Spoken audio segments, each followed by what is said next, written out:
The recapper's going once. Recapper's going twice.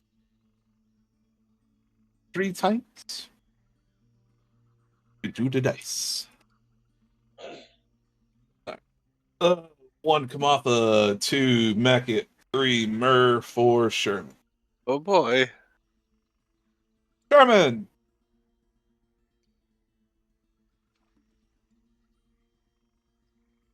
Sherman.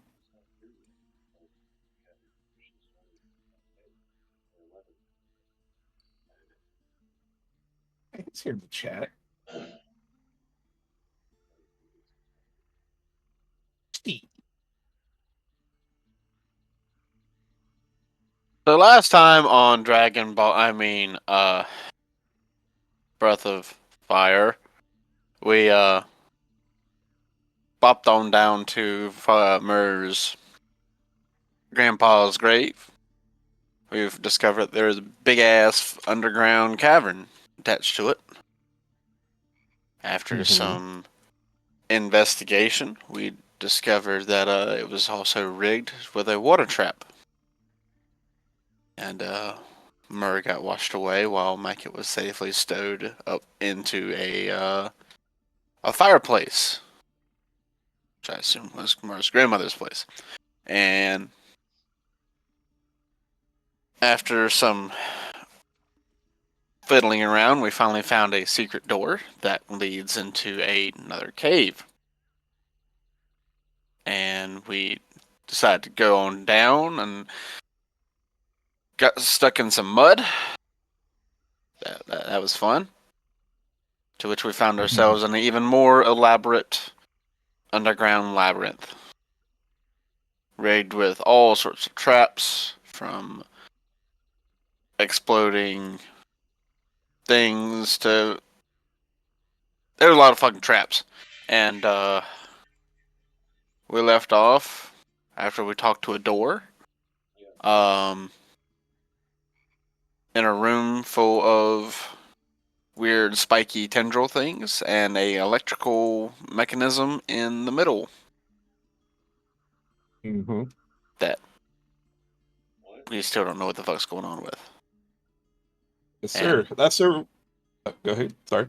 And I said at the very end there was a gelatinous cube that came burbling out of the darkness to ruin our day.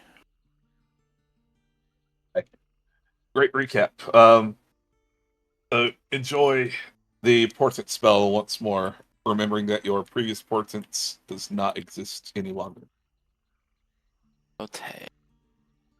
So go ahead and roll 2 d20s, and we'll keep those in mind as we go.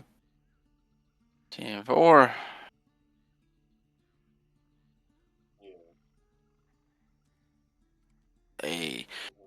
That's a 4.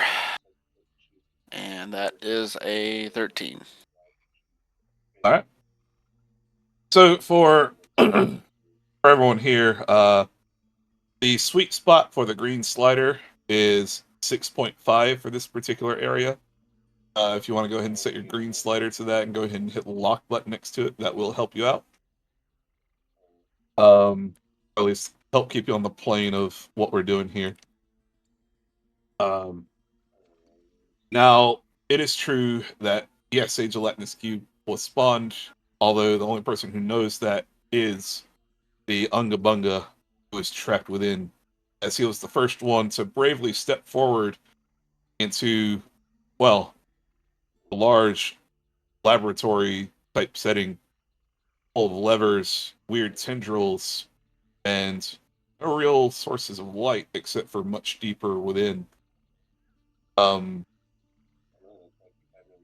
The last thing anyone remembers seeing is the back of Unga Bunga as he pulled a lever and the door slammed shut before all of you. The sentient door laughs and jeers and cackles, rearing its head back in just awful cackling laughter. And with that, the following occurs. uh, a loud roar, uh, very familiar to that of your friend Ungabunga. Um, there's a shine of divine light that suddenly bursts through the mouth of the uh, sentient door. It's only for a brief moment, but it is without any doubt that the spirit of Valdir has been summoned to this plane. There is crashing, there is quaking, there is the sound of breaking stone. Uh, Eventually, there's a frantic, frantic pittering of loud boot footsteps across the floor. Uh, you can hear frantic flippings of switches, uh, and very soon after that, there is a dimming of the said light, and what seems like a loud, very painful roar as sounds start to diminish. All that can be heard is sizzling and eventually the clatter of something hitting the floor. After that, all is silent before the face of the door looks at each of you and gives a knowing smile with a big stone toothy grin. Oh my. Well, you smell that? You know, it smells a bit like, well, death. In not the most polite of ways. Ooh, how unfortunate.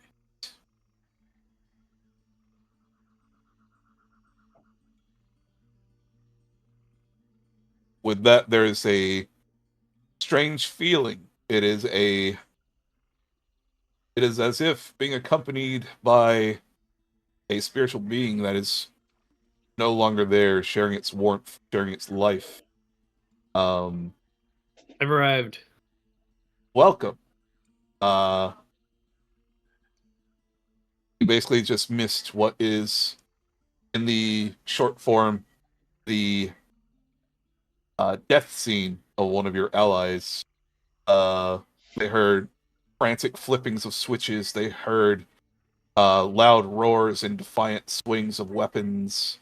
Um, there was a brief bolt of light coming through the mouth of the door for a few seconds before it slowly dimmed and was replaced with a sizzling sound. And the door basically turned and laughed at each of you, saying that, oh, something smells or tastes like death.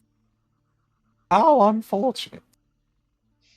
Before turning to each of you as you all feel like the warmth of a light has just left your side. Hmm.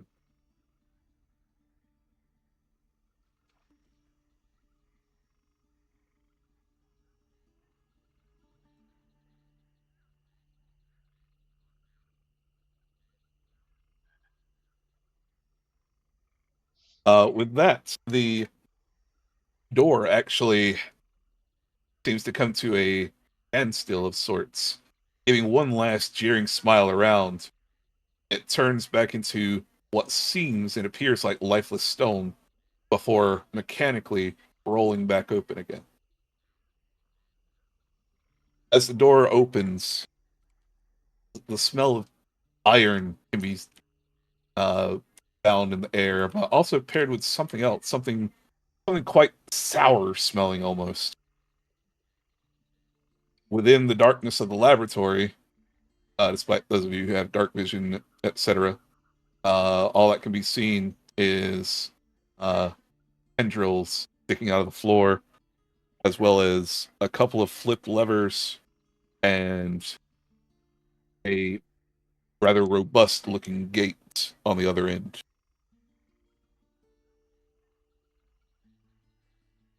Your companion Barthagor is nowhere to be seen. Unga. Or, yeah, Ungabunga, sorry.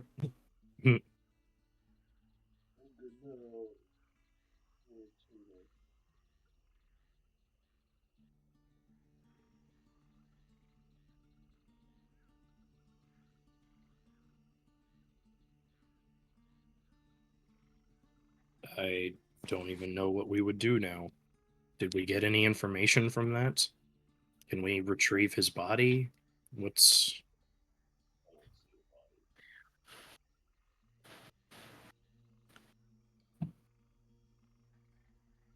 Murph, from where you're standing, you can see the crackling blue kind of area of light. But within that blue light somewhere, there is a dim green mist, just barely visible around the corner.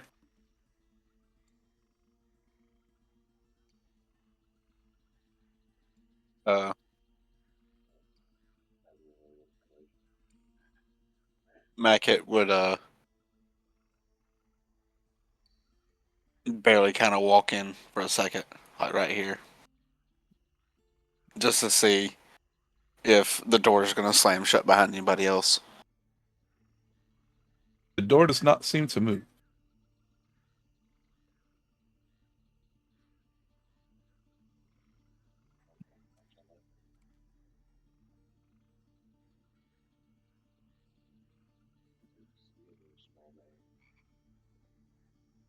What does my dark vision see, Jadi? I see basically the exact same description I just gave to Murph. A dim green mist slowly emanates just around the corner where those two levers are over there. I'm gonna go against this wall right here, and I'm going to peek around that corner. Sure. Go ahead and hold there. Looking around the corner from this vantage point, you see what looks like large, monstrous tendrils, each with this cruel barb of spike each. You see three glowing orbs crackling with lightning. Something small glows among them, and they seem to be kind of in an island surrounded by some form of water. Directly ahead of you, more notably, where the green mist is coming from, you can see the spirit of a dragon guardian hovering over a small stone slate. I'll relay that to them, and I would say, and the same thing. The dragon spirit is guarding Unga's stuff.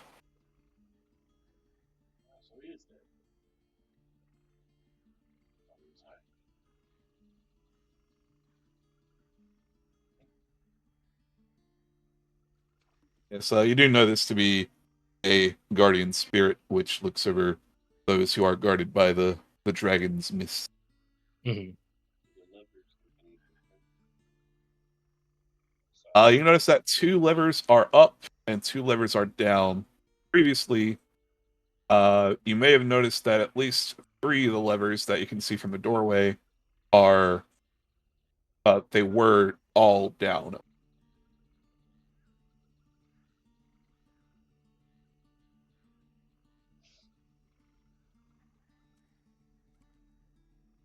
Um,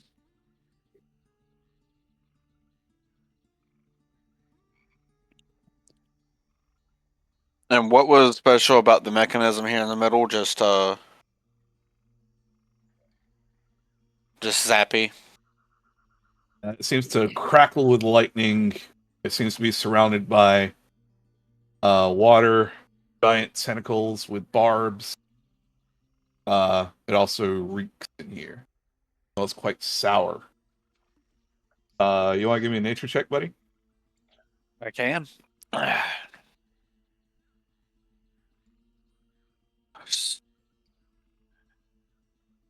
That is 6 plus. Shit, 1 second. Why did my drive close? What the fuck? Okay, you said nature check. 6 Yeah, plus since you're trying to look 4. into this. Yeah, 6 plus 4, 10. And, you notice something that's kind of familiar in maybe alchemy. It's not really your craft, but You do smell something familiar. It kind of burns your nose as you breathe it in.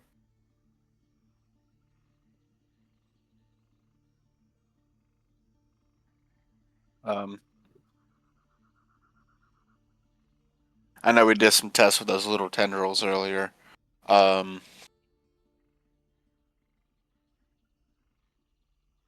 Throwing stuff and it seems to throw shit right back at us.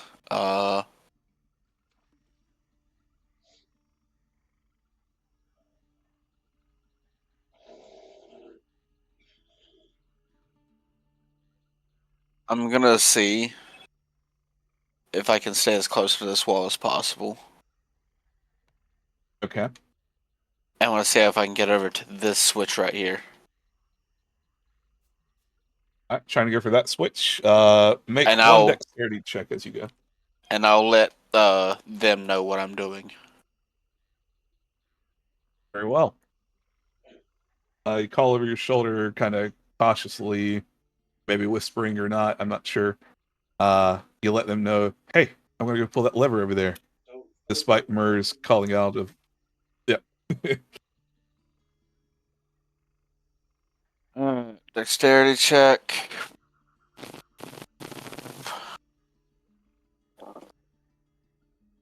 So 15.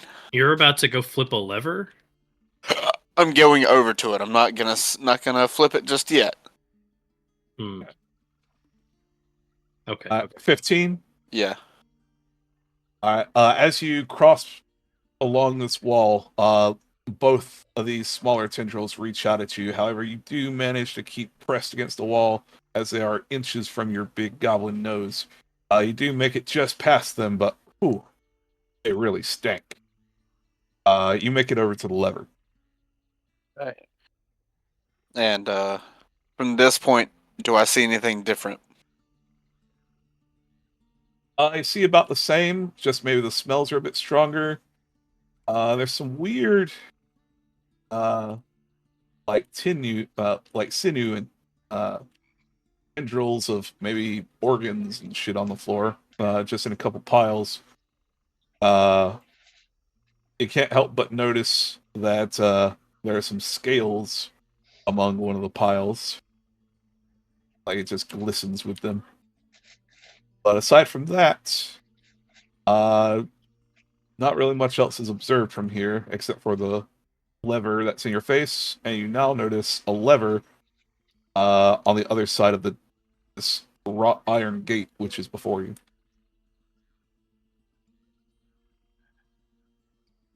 Um,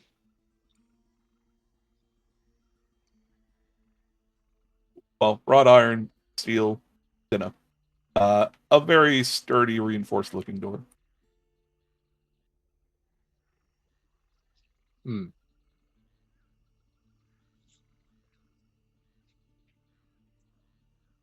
I'm gonna kind of tell everybody to come on in. We got to get this shit done. Like, no point in standing outside the door. Uh,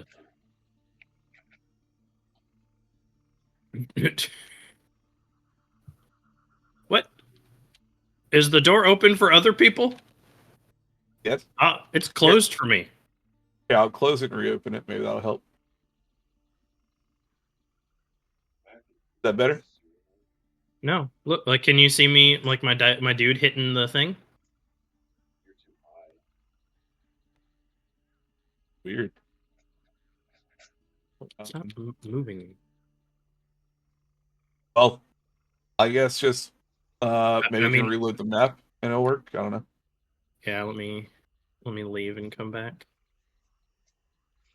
In fact, I'll close it while you're gone to set it to its natural state, and then when you come back, I'll open it.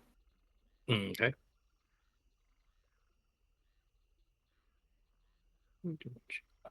Okay, I'm in. All right, let me open it. Is that better? Nope. I guess we'll just have to live like this. Yeah, okay. I can, if I need to, I can just do the shift click. Yes, sir. I just have to instant transmission through the. Whoa. Oh, the door's gone. Oh, yep. Yeah, I'll just consider it open for now. We'll place it back whenever it's shut. So as the trio of you enter, Kamatha, are you also entering? Hey, it's open. Nice. Yeah. Yeah. I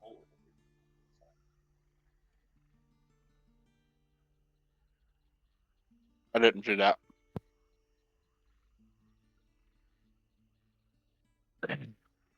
Yeah, Maggot would say I didn't see. I wasn't looking for that, but I don't think I could with those bars in the way.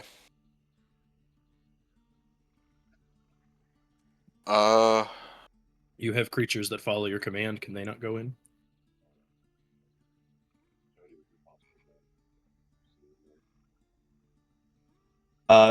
Seeing there, it is completely dark within, although, do you have dark vision? I can't remember.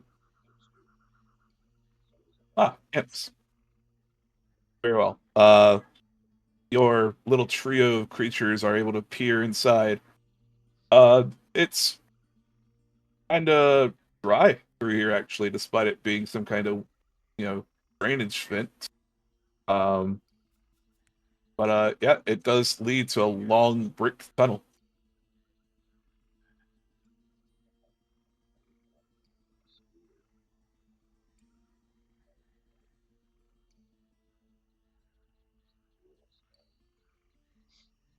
What size is that spider?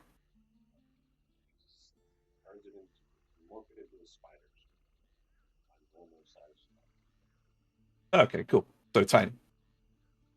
Uh, it's pretty spacious in here for a tiny creature. It feels like it could really nice and stretch out. Um, it enters within. You want to have it go down the tunnel? Sure. Scouting down the tunnel, it winds and turns all different directions before it is eventually found uh, back in the original crypt.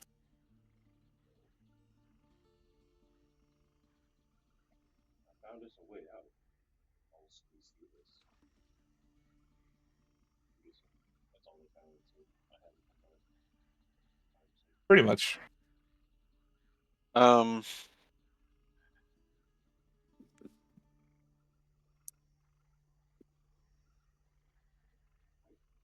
is Can I see through this grate right here? I can see through that door. Not from where you're currently standing, but I mean, if if you I want were to to go move to it, closer. Oh yeah, if you go to it, you are passing a tendril, so I would need another deck save, sir. Nope. Rolled a 13, so I'm good. 13 plus 4, yeah, 17. 17. Tendril reaches out once again. You see little suckers on it trying to reach out and grasp at you, but it just cannot reach just long enough. You make your way over to the gate. Uh, Looking through, it's pretty easy to see. There's one more rather bulky looking lever inside. Um,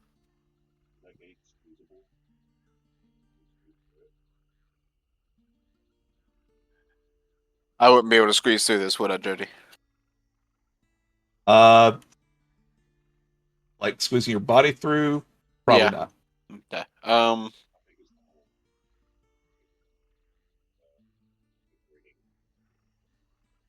I would. The whole, I'd say probably like a 5 inch by 5 inch kind of mesh. Probably. Tiny creature, right? Yeah, probably was true. About 2 feet.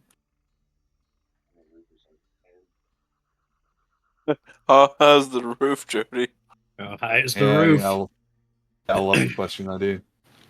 Uh, I know, I know. Uh, the roof is roughly 10 feet up. Yes.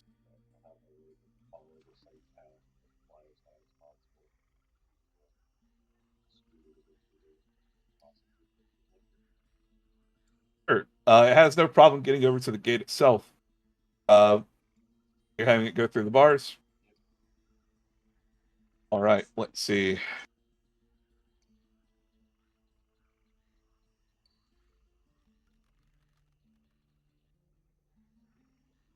65 lightning damage as once it touches the bars, it disintegrates.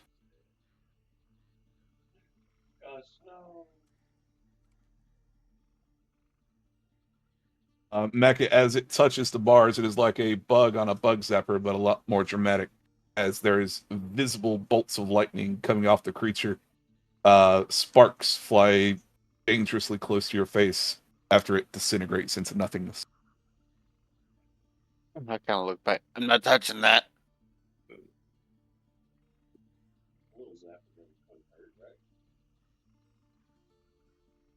Um, I'm scared to go near those fuckers there. Yeah. I don't want nothing. I don't want no part of that one. Mecha, I'll say have maybe one more action before things start getting a little heated here. And that goes for anyone else too. If you have like a quick action you want to do, we'll get two things.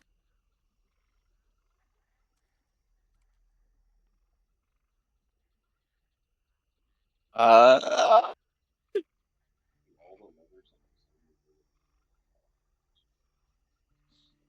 I'm glad you asked. The two nearest you look very similar. The two furthest away look to be kind of differently shaped From each other or from the original two? from the original two. So there are Like, there are two sets of pairing levers. you could infer that by appearance, yes. Okay.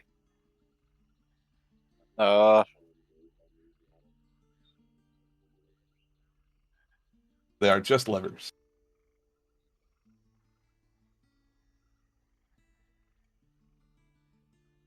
we'll go to this one right here. And I'll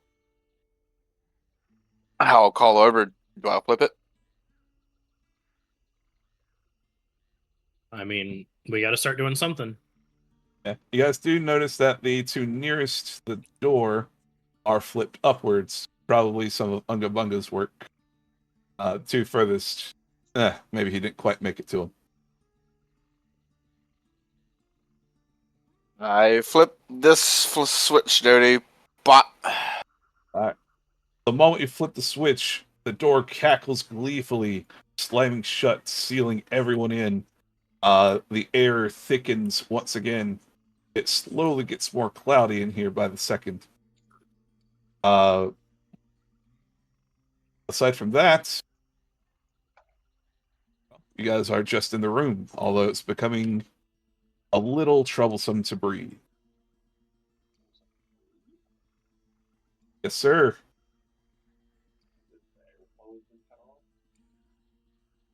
As if the air is filling with something unpleasant. Um, Can you try to get to that other lever? Get all Yep. of them put. and making the deck save. Bot.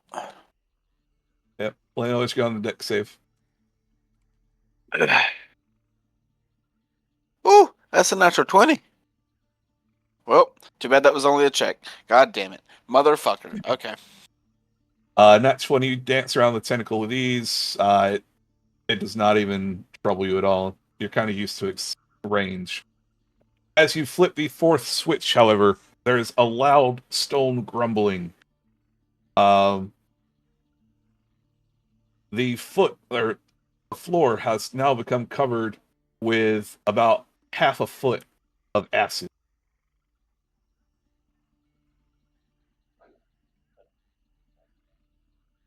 All right, let's see. Also, at the same time, every switch in the place flips down to its original home position. Let's see here.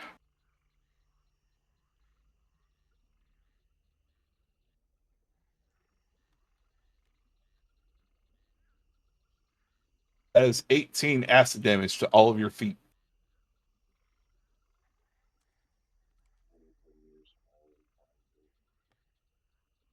Sure, give me an athletics check. Climb the wall.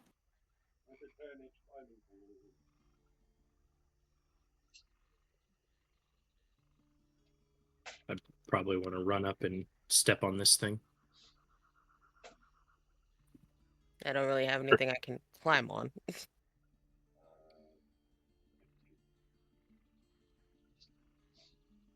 15. Yeah, you're able to hold onto the wall, although it's a bit slimy. I would actually see if this switch right here can support my weight. Mac, give me an athletics check on that real quick. To kind of hoist yourself up. And then give me a D4 immediately after that. Okay. Athletics, that's 15. 3 on the D4. The 15 is sufficient. You feel like you could hold yourself up off the floor for about 4 minutes. Cool. So I'm just SOL. I'm just gonna have to take the damage. Yeah, Arthur is doing pretty much the same. Maggot, you'll also have to take the damage as well. Yep. All right. So, the situation has just gotten a lot more dire. What do you guys want to do? It is strangely apparent to some of you. I know a lot of you have high passive perception. You can't exactly see what's here, but a lot of you feel like there's something watching.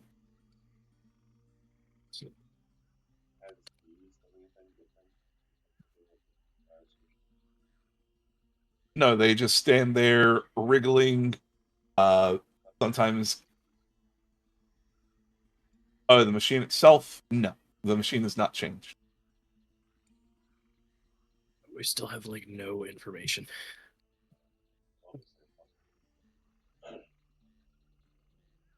Um.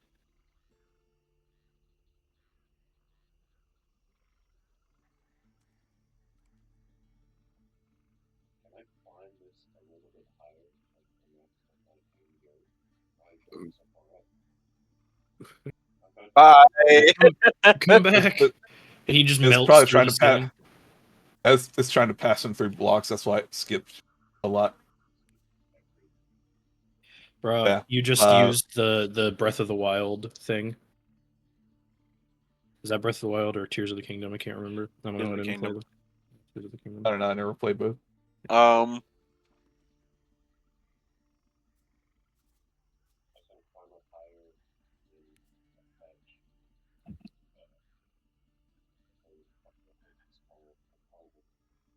Grappling hook. Pitten. Pitten. Piton. Pitten.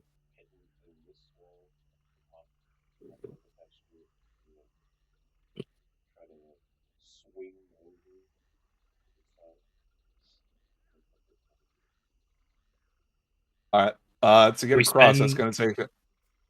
Go ahead. Sorry. That's going to take a nice acrobatics check. To see how well you get across.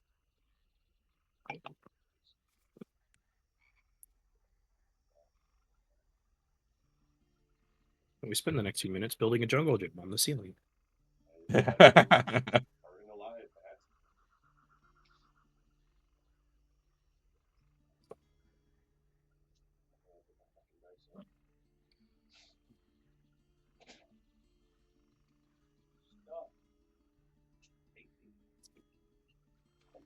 18. Yeah, you're able to make it across, no problem.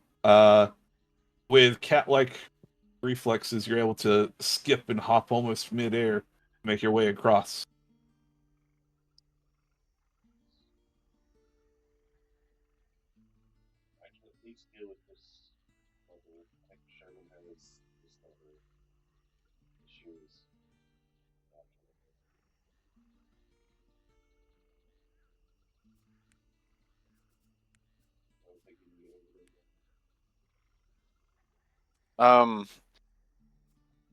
Shot in the dark here, Joe. Would I be able to like throw a grappling hook over there to see if I could maybe do something with that? Sure. I would let you make a. I'll let you make me a survival check, very similar to how you use talents with ropes and such. Rolled a 17. Plus 4, 21. Or your grapple hook manages to just barely ring the kind of loop of the handle itself.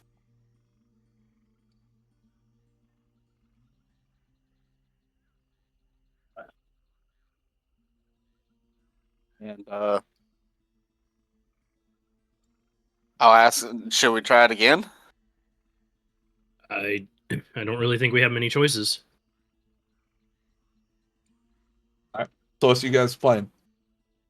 Try and pull the levers again, I think.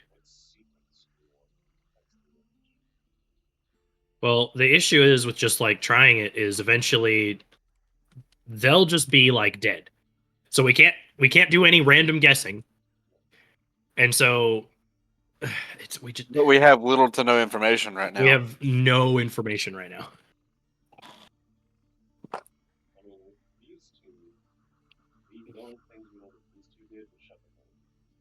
Yeah.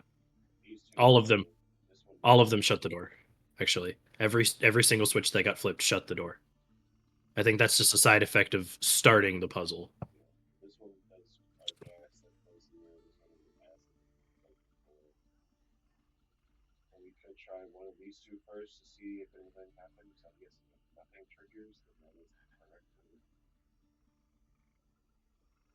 Is the acid still on the floor?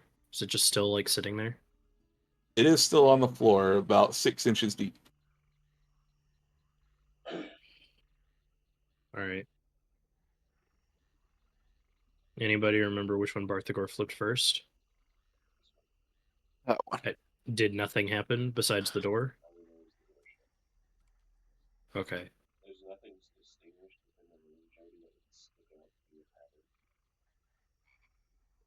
Not in your immediate vision, no.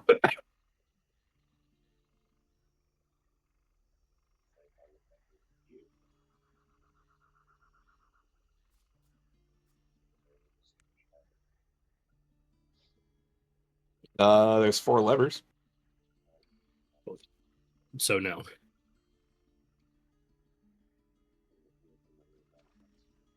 And if we even try to touch that gate, we get shocked to hell and back, so.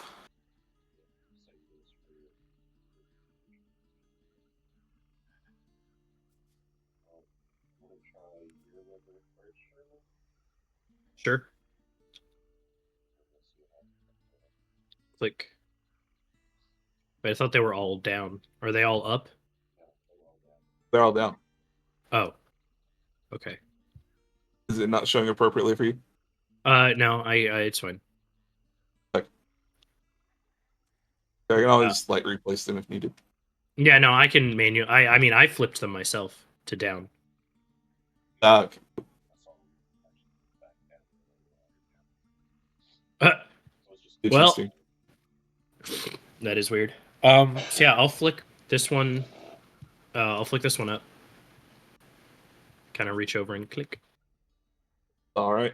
As you flip that one up, there is a distant click somewhere deeper in the room. And then nothing. And then nothing happened. Well, as far as we know, I think we have our one.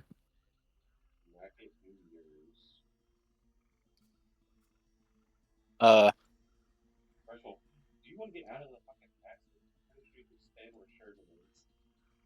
No, I mean, he's on the lever. He just yeah, had, I'm up on the, I'm like up here.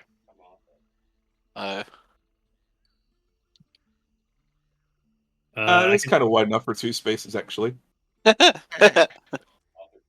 It's like that scene from the Titanic. yeah. Except for Sherman is just Rose.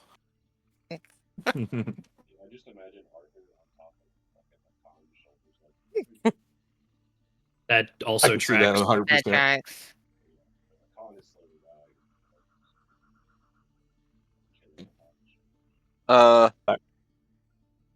Back at zone yours. Yeah. Is that what we're saying? All right. Back at you flip yours. There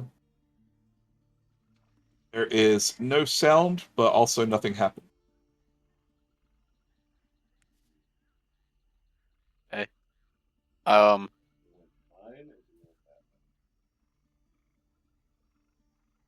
Well, there was no sound, so I assumed that wasn't correct.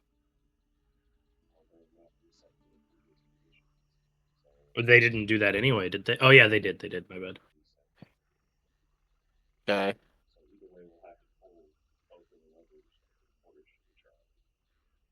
Yours first, I guess. Go bam. Near, far, near, far.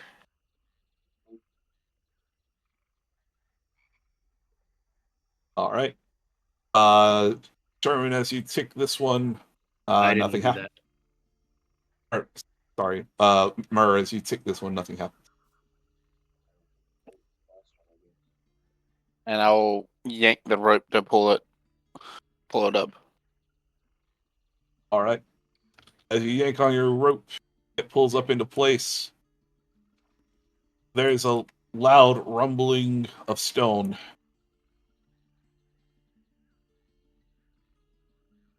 The acid deepens. It is now a full, solid 2 feet off the floor.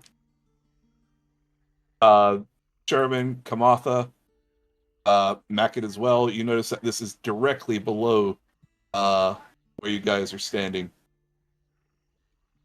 With that, there's a resounding click as all the levers switch back into their original place. They all go down. Yes, sir.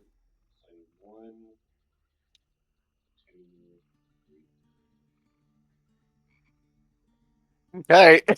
All right. Well, there was a good click when I did mine first, so I'll do mine first. Give me a sec. I got to roll for Akon's damage. Yeah, I mean, Akon takes 16 more damage. So carry on. What are we doing first? Which one? So Sherman's rope attached. All right, hold your horses. So Sherman, you pull up your lever. There is the resounding click. It sounds like something happens deeper into the room. This one clicks. There is yet another rumbling in the room. However, this one does not seem to cause any more acid to rise. And doing Mackett's next. Oh no. Mackett, you pull your lever up. There is no sound at all. acid. Am I able to flip mine back down? Try to flip yours back down. What the? You do? Mackett, you flip yours back down. It goes back down, creating a loud rumbling sound as every lever resets. So we know what to With do. that, More water. More acid. Right. the acid rises, bringing you all waist deep in acid. You are burning from your toes to your hips. This will be significantly more damage. Yep. And so Sherman's rope. Well, hang on. We gotta get the damn. That's hard. 27 points of acid damage dealt to all of you. With this, there's about maybe 3 feet left of breathable air, as far as like the distance from the surface of the acid to the ceiling. Also, it should be mentioned you'll have to now reach into the acid to pull levers.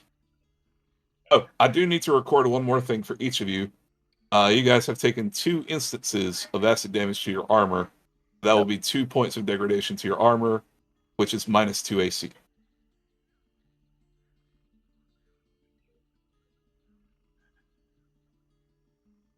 So we do the correct order now, Judy. Yeah, we did the correct order now. What's the correct order? Very well. Sherman, are you starting? Yes. All right. Sherman, you reach your arms down into the into the acidic pool. You take 16 more points of acid damage as you wrestle the lever upwards. But there is still that telltale resounding click deeper into the room. Alright, we're doing the rope now. Yeah. Mackett, I'll need you to roll one more survival check to see how well your knot withstands the acid. What do you mean? It's excellent knot. It's the best knot I've ever tied, remember? Oh, God. 14. 14, that's just barely good enough. I was going to make 13 the unlucky number.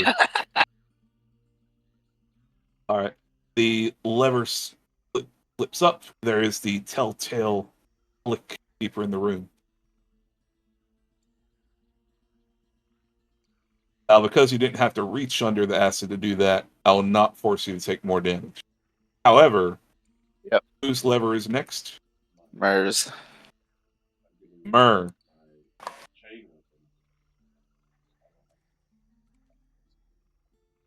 Sure. You dangle down your chain tonfa deep into the acid. Thankfully, this is considered an adamantine weapon, so it is not taking damage. You're able to pull it up. There is the telltale flick that resounds through the room. You feel like you're on the right page here. Nacket, all that's left is yours, buddy. Yep. Flip it. Give me that acid damage. Yes, sir. And you being a goblin, nah, I'm not going to be racist like that. Yeah, you are. We'll see what the dice say. You take 4 acid damage. Not bad. You reach your little self under the acid, That mithril flipping it helps. upwards. Damn. All right. You flip this lever up. There is a loud, much more like clanging thud as something metal moves. You see the acid dripping away. The floor, still puddled with acid here and there, looks like a much more survivable place now. Is there a puddle of acid directly underneath Mackett? I'll not make you guys take any more acid damage from the floor now. For dramatic effect, Mackett falls off the fucking lever. This time, instead of resetting, all the levers seem to stay upright. And from across the room, I'll yell, "Eat shit, you fucking door!" There is a call from the other side of the door. Do I need to reset the puzzle? Why would The hell?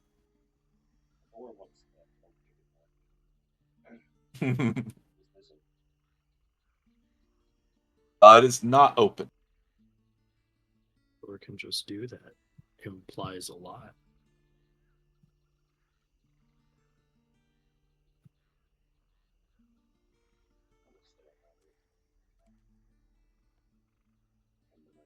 Sure. You remain on your grip for a while longer. What else is going on? I'll give you guys each one action.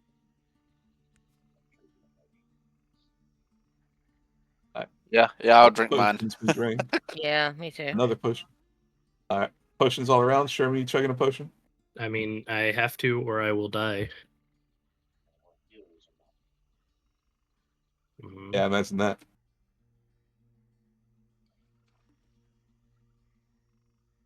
I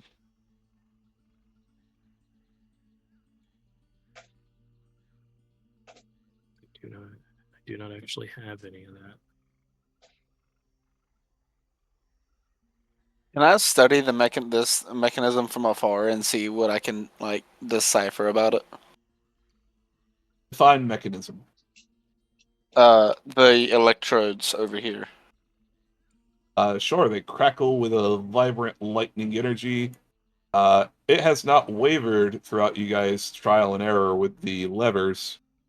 But you do know that the acid drained. I will say you do see some small figure on the stone slab just underneath one of the Tesla coils.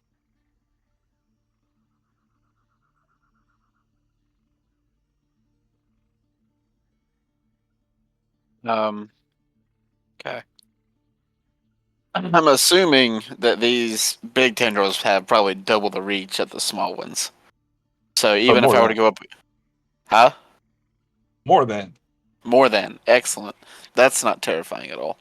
Um, are they?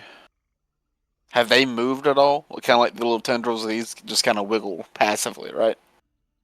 Yeah. Given the little bit of acid bath they had, they seemed to kind of enjoy it. They kind of wiggled around, all excited and happy with it. But otherwise, no positional change.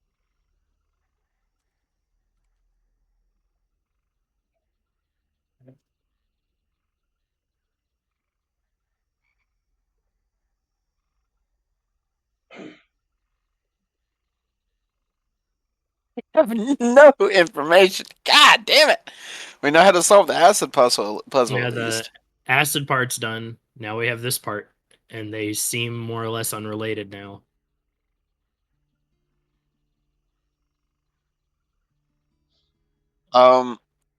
I want to shoot a big one with a crossbow bolt. See what happens. Fuck it, right? We're here. There's nothing we can do. Sure, give me an attack roll.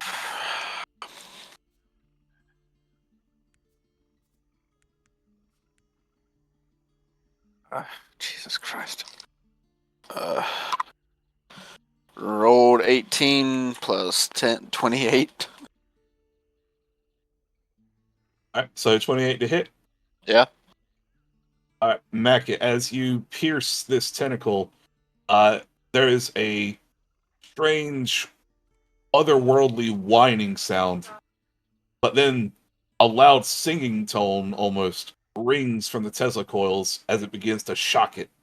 It seems reinvigorated the moment that the arrow passes through it.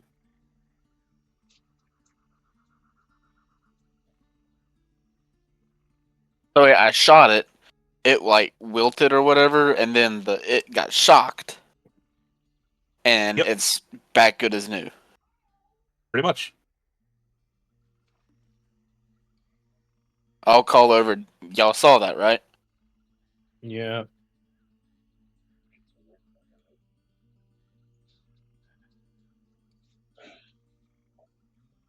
Um, I don't want to. I'll ask Sherman. Sherman, Would you be able to shoot one of the electrodes? Yeah, I can certainly try. All right, give The, me an la- attack roll, Sherman. the last time I did anything to these things, they just kind of caught it and threw it back. So, Oh, no, I'm talking about these. yeah.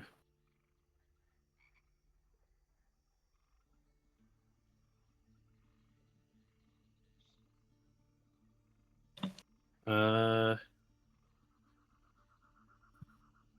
guess also, have y'all been rolling in the I've been game? rolling outside. Because I haven't seen any rolls either. So I guess. The only I've rolls I've rolled in seen the have been game. Jody's acid rolls. Oh, okay. I've Does been a rolling in the game, but not inside the room.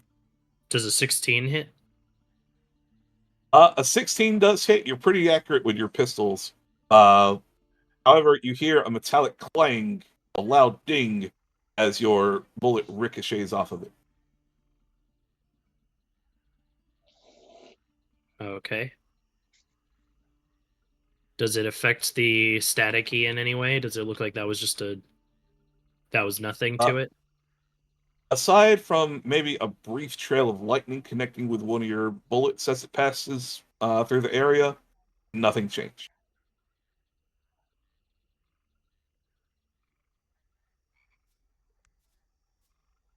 Mm,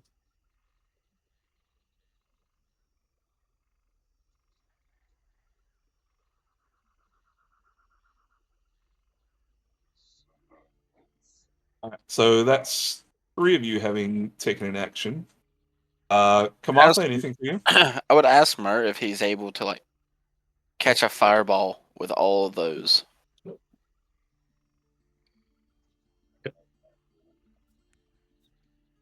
uh, and come on. had to return a baby. What's going on? We're trying to Very deal with good. the tentacles. We thought you were here. My bad. Very good. Pretty much everybody has taken action to try and solve the remaining bit of the puzzle. You have an action to kind of hop in if you want. Is there anything you would like to try and do? Mm. I'm lost, so no, I'm good. I was saying more. Could you focus on all the big tentacles? Maybe if we shock them or hit them all at one time, something will happen. I can use an elemental blast and hit one, but Yeah, Murr's trying to use his wand of fireball.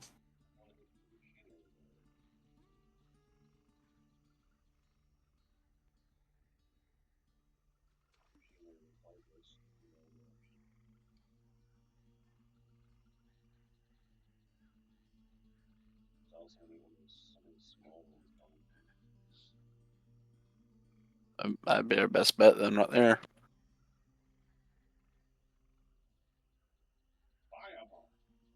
All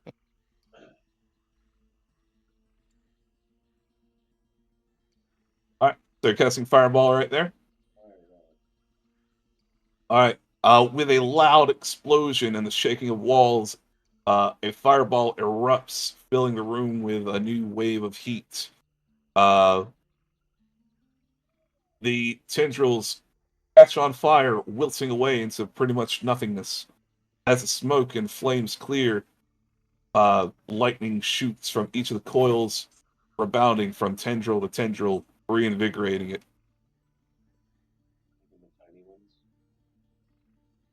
Um, Perhaps not the tiny ones. How far out did that come into here? Like right here?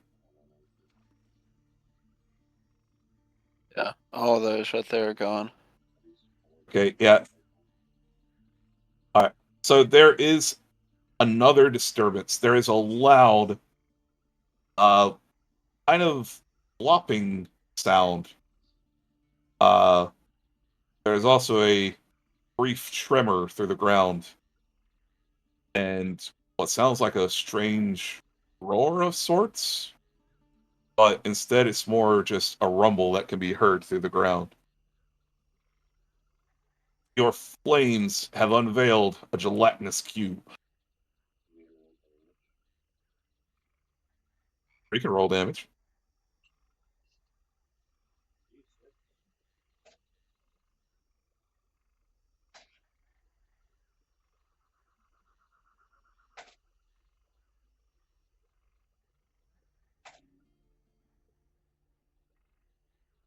But yeah, with that, we'll go into initiative. Uh, so we'll allow Mers to be basically the start of the round, and you guys just roll initiative from there. Let me know in the chat what you get.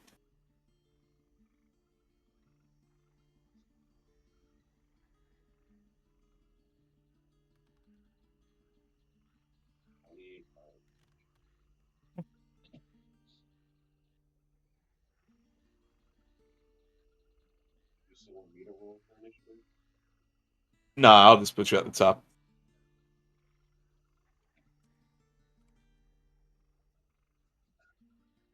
There's no real surprise rounds here because it was just kind of observing you all as kind of like a trap. So there's no surprise on you guys, and it's not really a surprise on him. So we'll just go by whatever the order calls. So we'll just start you at the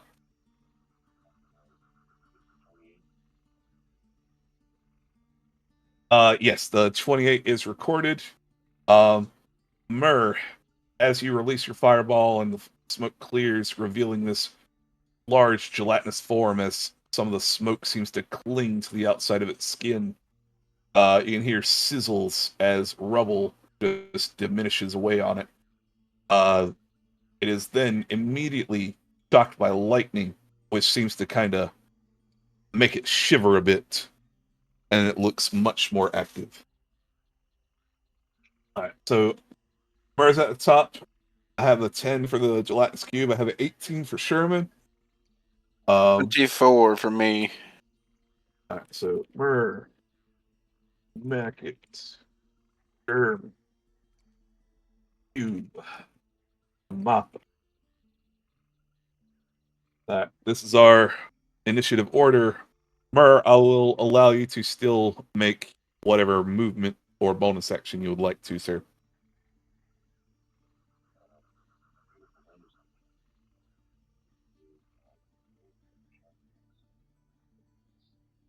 Ah,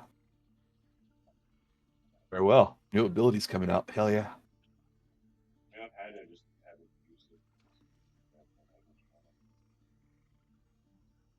Fair enough. Mur, your shadowy form from under your feet seems to spring to life, creating a mirror clone of you that seems to mimic everything you do and say. Uh, it is now your ally in this combat. Any movement for you? Are you still holding on to the wall? All right. Back it is on to you. This monster has been revealed. You might have seen maybe 2 of these in your lifetime as a goblin underground. You know that these are creatures that typically are avoided.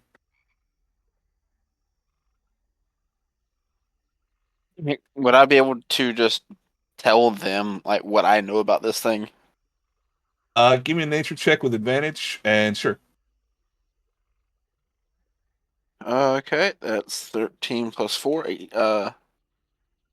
13, 4, 17. Yeah. 17. Yeah, that's good enough. You are from the caves, and 17 is a pretty nice number. Get to it. Tell them that, you know, almost everything is it doesn't give a shit about hardly anything except for really slashing damage. Don't touch the body, it's very acidic.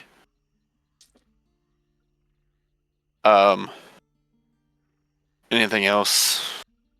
You do know that has a tendency to swallow its enemies whole, and it has a tendency to burn armor and metal and such like that.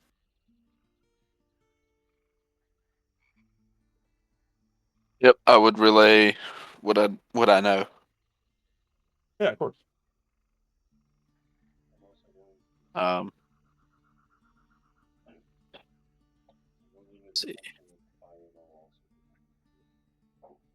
Yes, sir. It may have made it glow a hotter, like red or something, but that's about it. Yeah, it really didn't give a shit.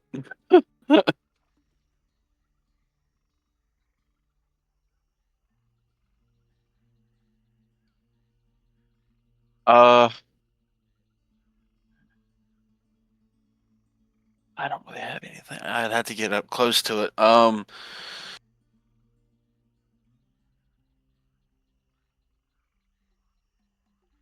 gonna pop it with an explosive bolt. See if maybe I can do something to it like that. It's not gonna give a shit about the piercing, but the explosive might do something.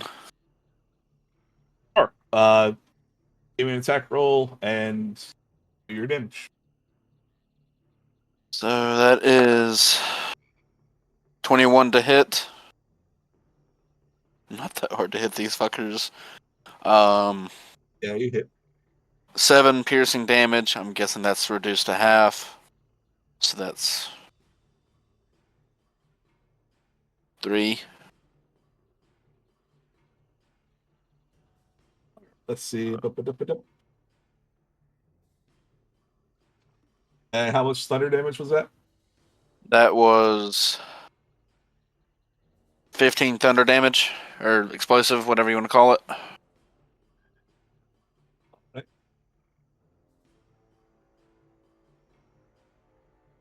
I'm just checking its immunities and shit. Thunder seems okay. You do full damage with thunder. Alright. As you fire into this thing, you see it kind of bulge slightly before it reforms itself at the seams. Another zap of lightning seems to rejoin these seams back together. So the lightning is healing it. You can infer that. instantly. So we got to deal with that zapping, or else no, we're not going to make any progress. Does anyone want to be a living body?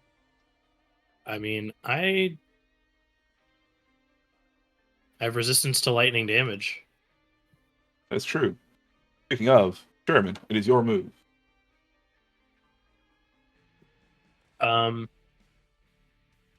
Well, I want to try to see if I can mess up those things, because the only thing I can think to do is try to fuck up these things. Sure. What would you like to So try? hopefully just a boatload of damage all at once. I'm going to cluster throw, so I'm gonna throw multiple bombs. I'm gonna throw Cool, three, and that'll cost me some focus. 2, 4, 3.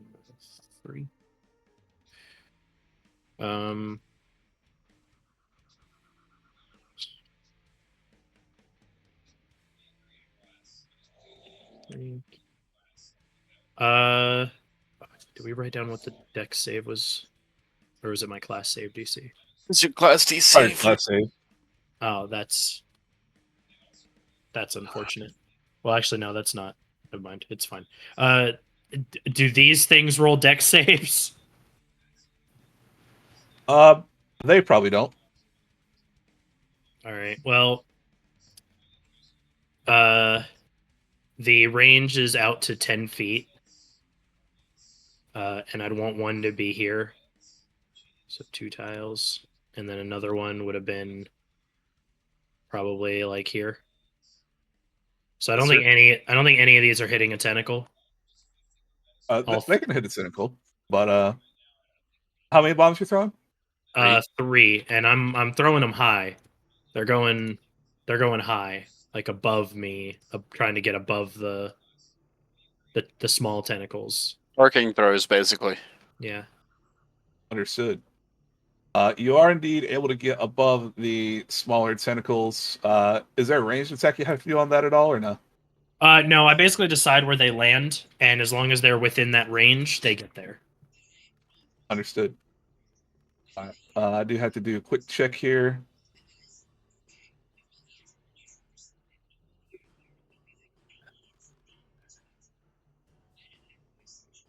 It dies.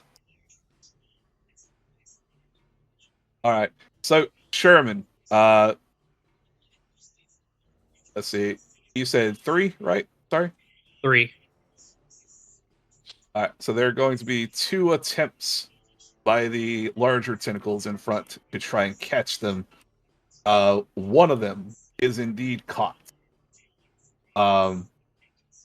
One does make it past the other tentacle, however. You say these just need to be thrown and they just kind of work and there's a save? Yeah. But they're already lit, so I don't know how quick they'll be able to catch and then throw them before they're hot potatoes right now.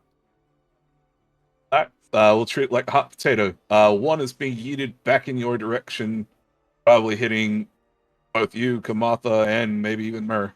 Let's see.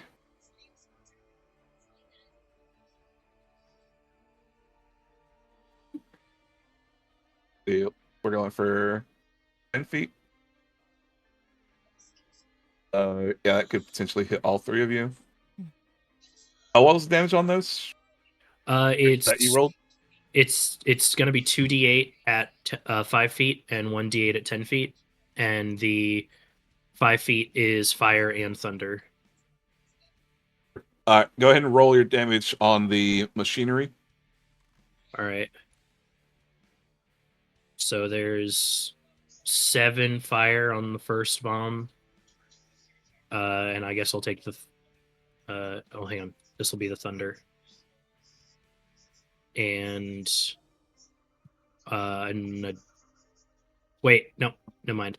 Ignore that second roll. I forgot how that works. No worries.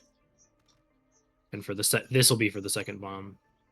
Another 11 with if it matters, I'll make the 8 of it thunder damage, and the 3 is fire. Very well. If outwards of 10 feet, if any of the tentacles are hit, they'd also take the thunder damage. Understood. Yeah, at least 2 of them will be getting hit with that. There is quite an immense shakeup over there next to the machinery. Although immediately 1 bomb comes back, returning to sender. Hold on. You said you threw 3. What about the other one? I did 2 sets of 2d8. Nothing was really within the 10 feet range, so the things that got hit just took the thunder from my first 2d8s. Oh, okay. The 3rd one got caught and thrown back. Okay. Which is that 5 that it just rolled. So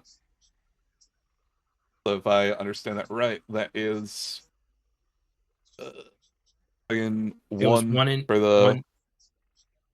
Yeah, 1 and 4. So is the 1 fire damage or is the 4? Yeah, I'll say 1 is the fire. Okay. Right, so the 1 is the fire damage, and then there's 4 thunder damage, and it's the thunder that hits all 3 of you, right? Yeah, it'd be the thunder that would hit all 3 of us. Right, so Kamatha, Myrrh, and Sherman take 4 thunder damage. Sherman take 1 additional fire, which I know you're resistant to anyway. No, I'm weak right now. I'm only safe from fire when I have the ability active. That was All part right, of you're not the the charred boy. Got it. Yeah, that's part of the back and forth for it. Understood. Very well. So knowing that these can throw projectiles, very much like how a monk can catch shit midair and deflect, tentacles are a bit more imposing than just natural guardians. It is now the cube's turn, unless Sherman has anything else. Did anything happen to the devices? Give me a quick perception check. Okay.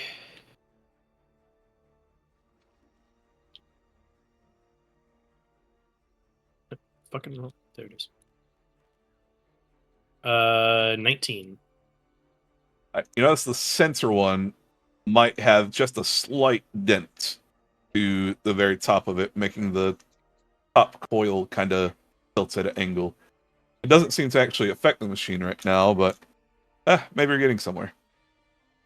Okay. Alright, I'll be right back. Very well, it's on to the cube's turn. The cube did not appreciate the explosion.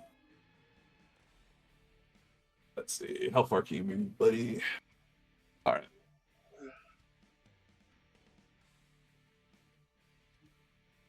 Right. Mackett, you get the feeling of being backed into a corner as this colossal menace huddles towards you. It seems to be kind of slow moving, however. Let's see. It reaches out with literally some kind of blade from within, like almost an object that was inside it. You recognize this to be Ungabunga's longsword, the dragon longsword.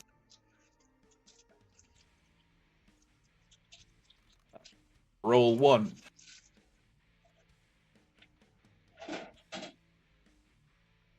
Alright, let's see. That is a 20 to hit. Is that enough?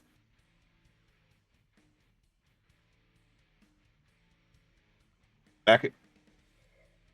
Right now it's 21 because of the acid damage, so nope, just barely scrapes off my shit. Very well. Second attack. We know that doesn't hit. Now is going to multi-attack with a natural attack.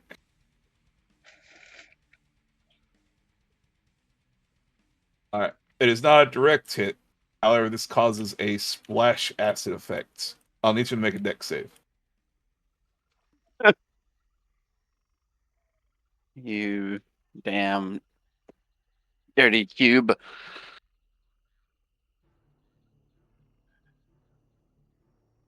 Dex save. I rolled a 2, so I'm going to use that 14 for my portent. Yes, sir. Because fuck that. So 14 plus 4, 18. 18 is enough.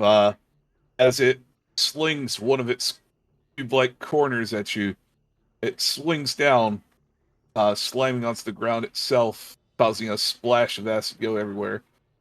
You do manage, however, to avoid being hit by the splash. With that, it is now Kamatha's turn. Kamatha, you're up.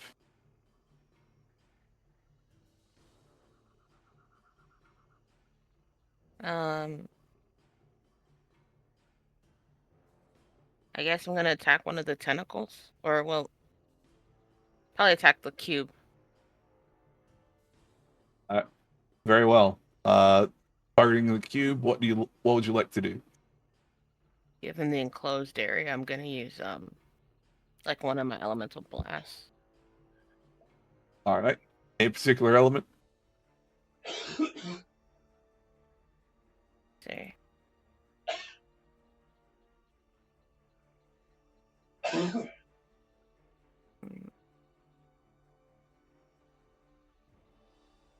Probably fire. Good choice.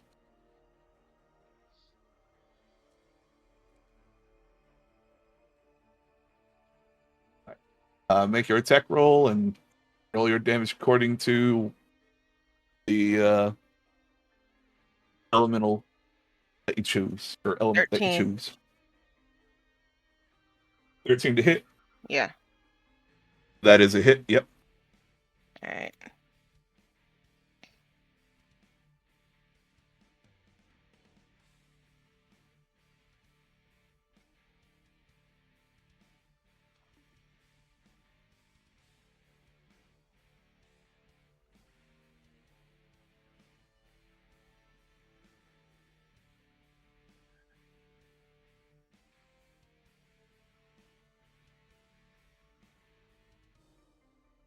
So 8 plus 4, that's 12.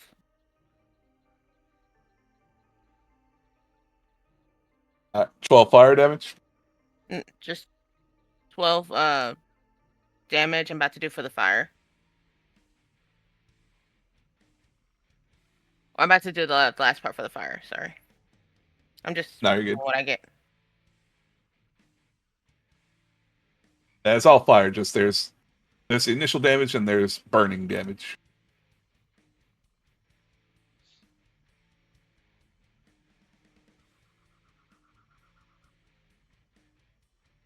$18. All right. So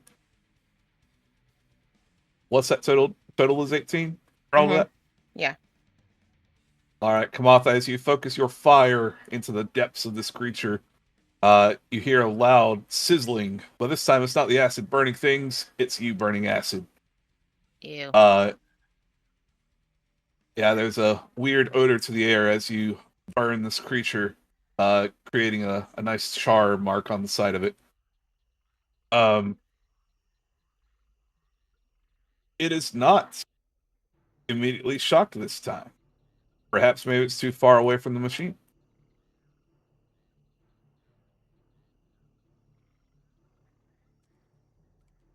All right. Anything else for Kamatha?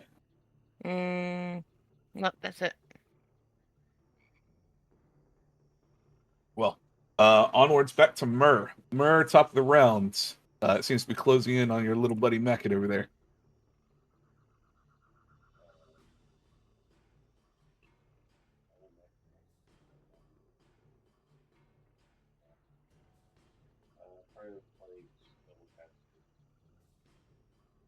Very well. You and your shadow give a quick prayer to the unholy, uh, creating this to become filled with pests and all kind of weird blemishes that appear over its surface. It is not immune to any sort of necrotic damage, so it takes the full damage. How much are you dealing, buddy? For this first turn, it is 21. At 21? 21? All right. 21 necrotic damage. It seems to boil, pus, and pester part of it slapping onto the floor in little puddles of acid. Such a weak little slime.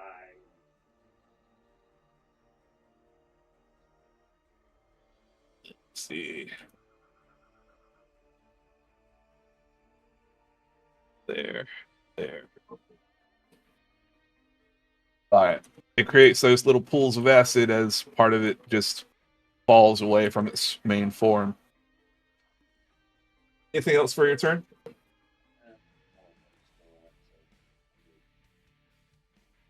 Very well. Onward to Mackett. Mackett, is your turn.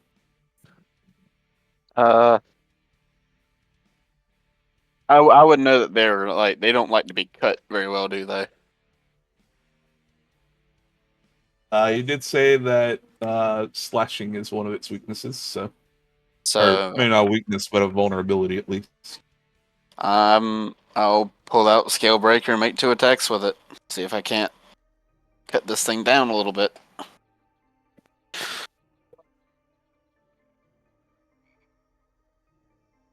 So I might not cut out for a sec. What'd you say? I said I'm gonna pull out the Scale Breaker and make 2 attacks with it.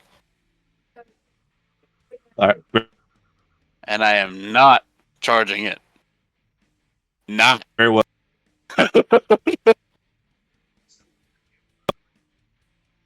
First one is a 15 to hit. 15 to hit. That is a hit on him. Yes. Okay, and second one's an 19. Rolled 19. So There are both hits. okay. Where's my D12? There she is. First hit is 7, doubled to 14. Second hit is 11, doubled to 22.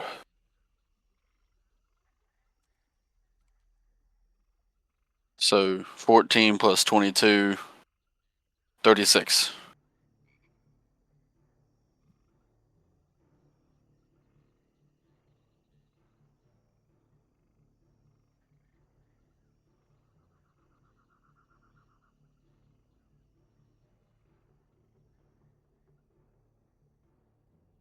Hello?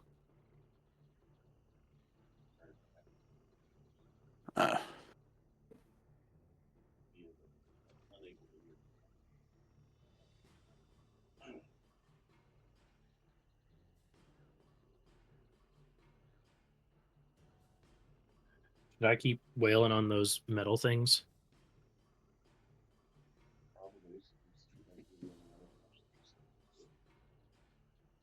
Well, I don't want to keep throwing bombs because I don't want them to keep getting thrown back.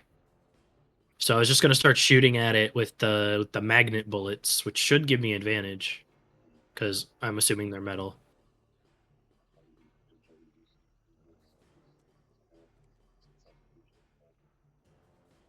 Fuck. No. That's Fucking- actually fantastic That's nice today. out. Yeah, I'm glancing outside. It's clear day. Well, it's kind of gross because I hate the fucking sun, but you know. Facts. I like cloudy days that aren't rainy. They're very nice.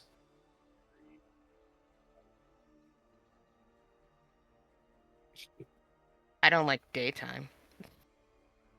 Yeah. Man, I kind of like the sun.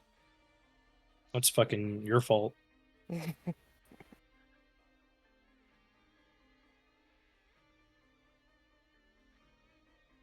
Man, I can thrive in both. Just Mm-hmm. I can thrive in both. I choose not to. There it is. I can't thrive in both. I literally start to fall apart when I am out in the sun for too long. My lifespan is, in fact, shortened, and that is only a little untrue.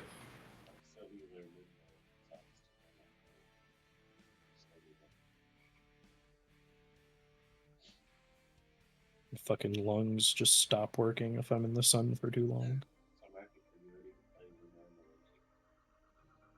fuck it. I mean, 36 points of damage. That's gonna put a hurt on this damn thing. I hope.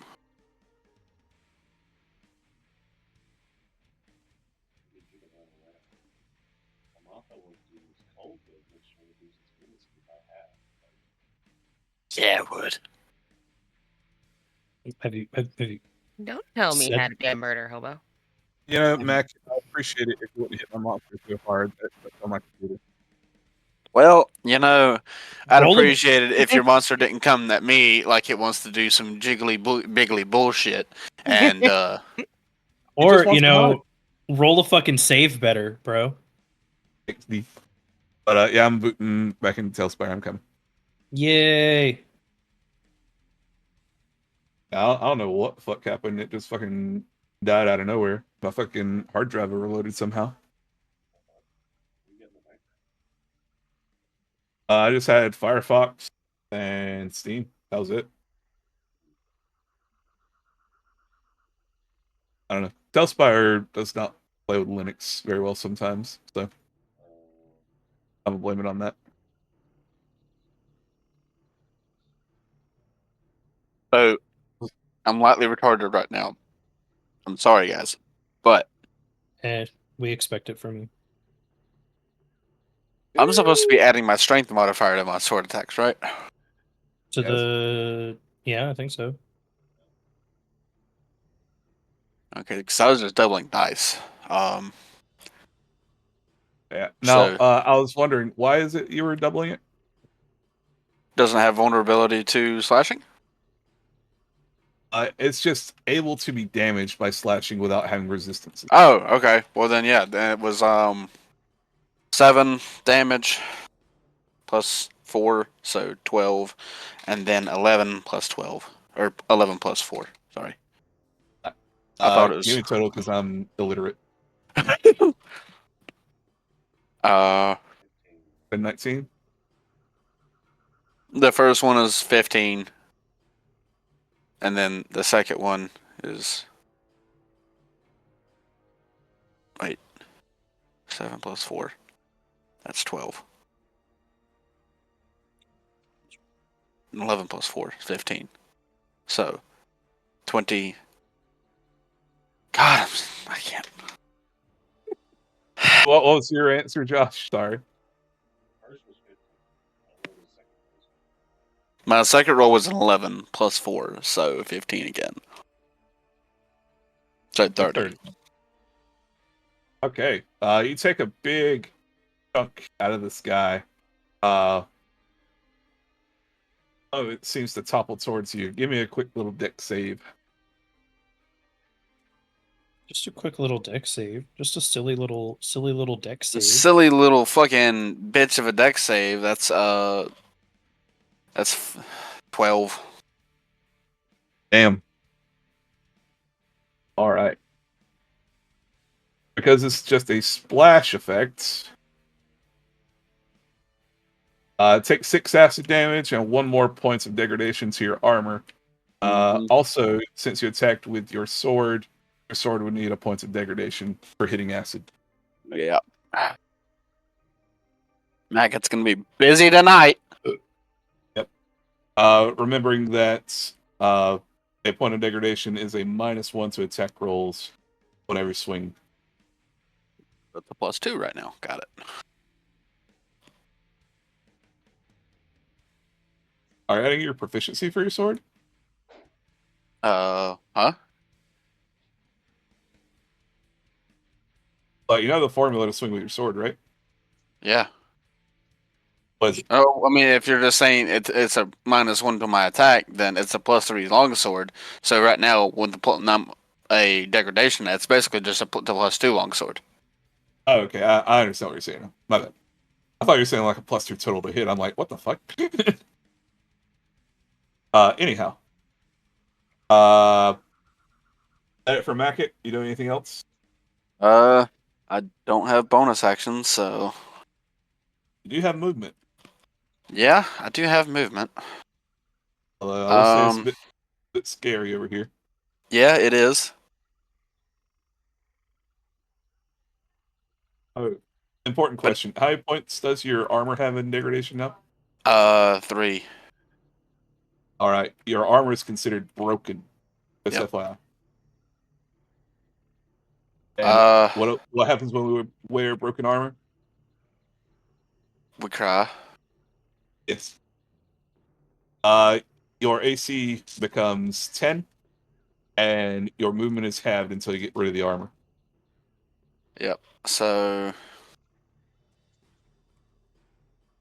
uh, 1, 2. I'm gonna get the belt right here. All right, yes, sir. Back opportunity. Let's go. Why are you coming after me, Joe? What'd I do to you? Hey, you guys went into this death trap. That is a 16 to hit. Uh, with my ace, with my dex, does my dex still counts for this, right?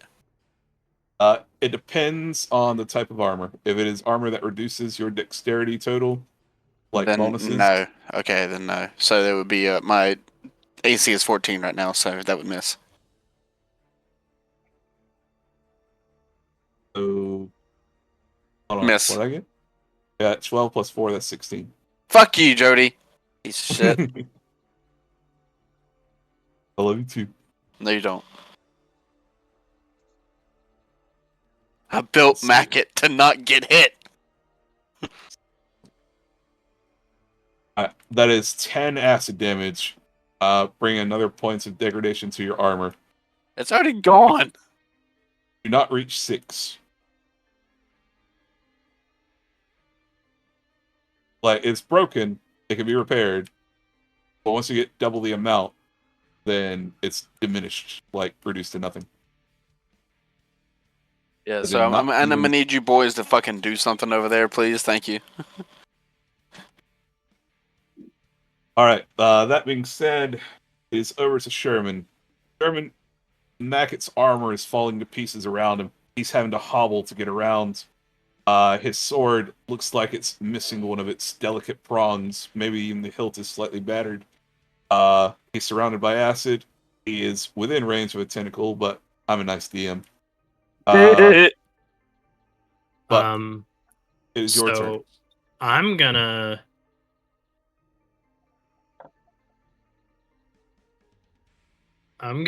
just absolutely tear into this fucking thing. So I'm going to actually I will this is basically a thing. I'd have to pick these up. So there's just a bunch of bullets on the ground right now as I quickly switch to crystal bullets for slashing damage. Fair enough. And then I will living weapon at the slime, which means I'm going to shoot a fuckload. There's going to be a lot of shooting. Good. I will say, as you're shooting at this guy, he looks like he's been on a dessert table. He's got some scoops out of him. You know what I'm saying? All right. Well, I don't know how to do this because I'm going to have weird numbers to do, and so I can't really roll all of the d20s at once. Hey, why didn't you put this away? Just take your time, do your math, and give me a total. I didn't. I'm sorry. I don't know. I didn't want to put it away while it was hot, and by the time it was cool, I forgot about it. Been there. Understandable. Okay. Shit. There we go. Okay. Yeah. So Just breathe, take your first time, do your math, and I got you. first hit, I'm assuming that hits. Yeah, for the record, so you guys don't have to ask all the time, his AC is 6. Okay, then I actually can really quickly get the die rolling out of the way. Okay. That helps a lot. So that was one. These are the other hits for this, and then living weapon will proc. Are any of these 8? Okay, so I did Does a natural 1 auto miss? Yes, sir. Okay, so 1 will miss, but the Laconic will crit 1 time with a threat stack on it. Well, let me ask you this: was I would- that one of your first rolls, or more toward the end? It would have been. I'd say it was probably the third or fourth. Hey, Jody, Alright. not no more. That's not a net 1 anymore. That's a 4, so it automatically hits.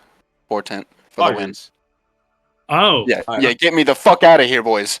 okay. Yeah. You feel a slight jam in your gun when you roll to that third one, but by some magical force of will, it continues going. Proceed as normal. 6 plus and 8 plus 10 plus 2 tens. Okay. And then all of these 1, 2, 3. This is a big number, but all because this is just I'm adding all of the rolls up at once I understand. to try to save time. Oop, nope.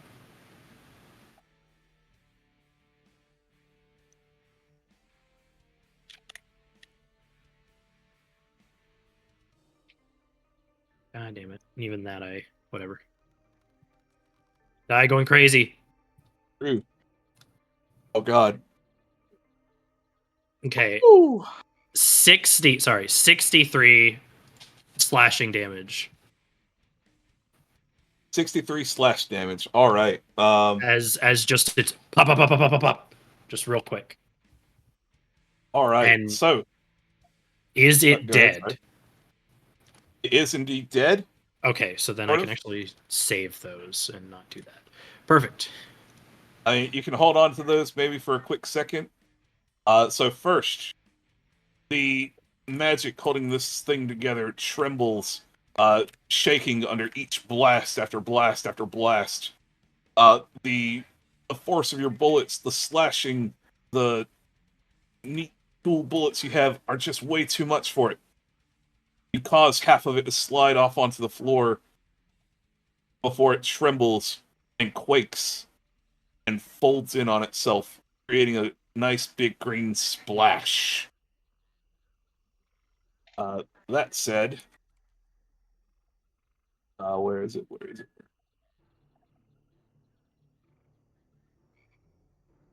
That said,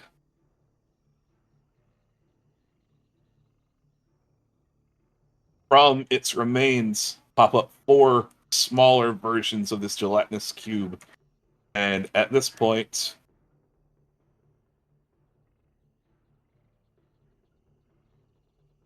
Oh, basically that quarter of the room, or that half of the room, is all acid on the floor.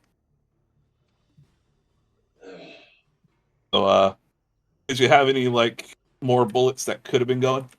unfortunately not. I Okay. did misread something, and now that was all of that did happen as intended. There was an additional thing that would have happened that I misread the conditions for. Understood, yes, sir. So, as this crumbles in on itself, from its gooey remains, there are 4 smaller versions of it, each one more grotesque as the one next to it. Hey Hi, guys. Bart. Welcome. Congrats on your new computer. Thank you. Don't worry, Bart. You're dead. Okay. So that being said, Sherman, anything else for your turn? I'll just do like you'll see me reload, and that'll be it. Wait, no, I already did that. Shit, I forgot. I restacked into. Never mind. I don't do anything else. You're good. These have the same speed as the initial one, so it's going to move 5, 10, 15. It is just out of range of its healing area, so if you guys are going to finish this off, now's the time. It is retreating back to its safety of lightning. Kamatha, it is your turn. Let me see.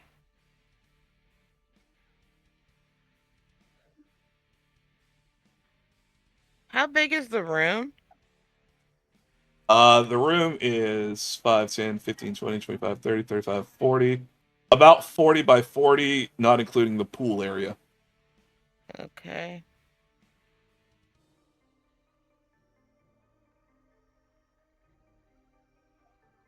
So say I wanted to do something that was just enough to encapsulate these little buggers, could I? Yeah, you can carefully aim your spells. So we call that kind of spell sniping. Where it's like, hey, I want to do this giant fireball effect, but I only want to do it including this area. You can absolutely do that. Alright, so I'm gonna aim my blast like right here Very well. so that it can hit all four. Oh, wait, are you talking like elemental blast? Yeah. Unfortunately, that is a single target spell, my friend. Okay, then I'm doing elemental devastation just on these four. Much better. Still fire, or are you going with a different element? Per Mur's request, I'm using ice. Oh, I see. All right, so if I remember right, that is a spell attack against each one of them. Mm-hmm. All right, give me 4 20s. What? Oh, I gotta do four attacks. Yes, Alright. 4d20s. Just send them out, and they can add your modifiers and stuff.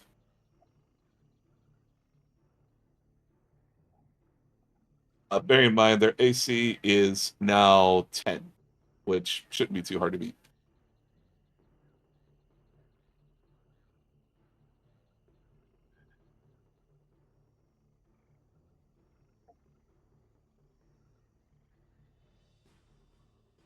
And now it's like plus con, right? Is plus your intelligence because you are an arcanist. Oh, no fuck. Yeah, so it's Okay, plus intelligence plus your proficiency as well. so yeah. 22, 18, 20, 19. Very well. That hits all 4 of them. Go ahead and roll your damage for the frosty blizzard that casting down upon them.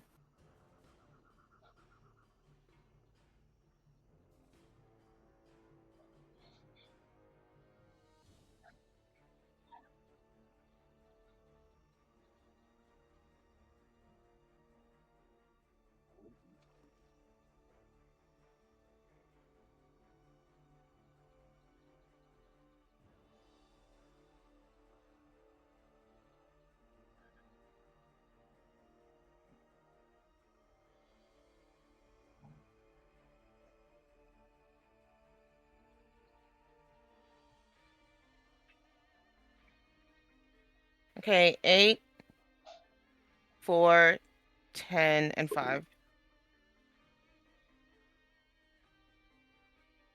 Are you adding your intelligence modifier to any of that? No, I didn't add that yet. Make sure to add that. So that's 4 That's 4. So 12, 8, 9, and 14. thank you, Bart. Thank you, Bart. Fucking mathematical genius.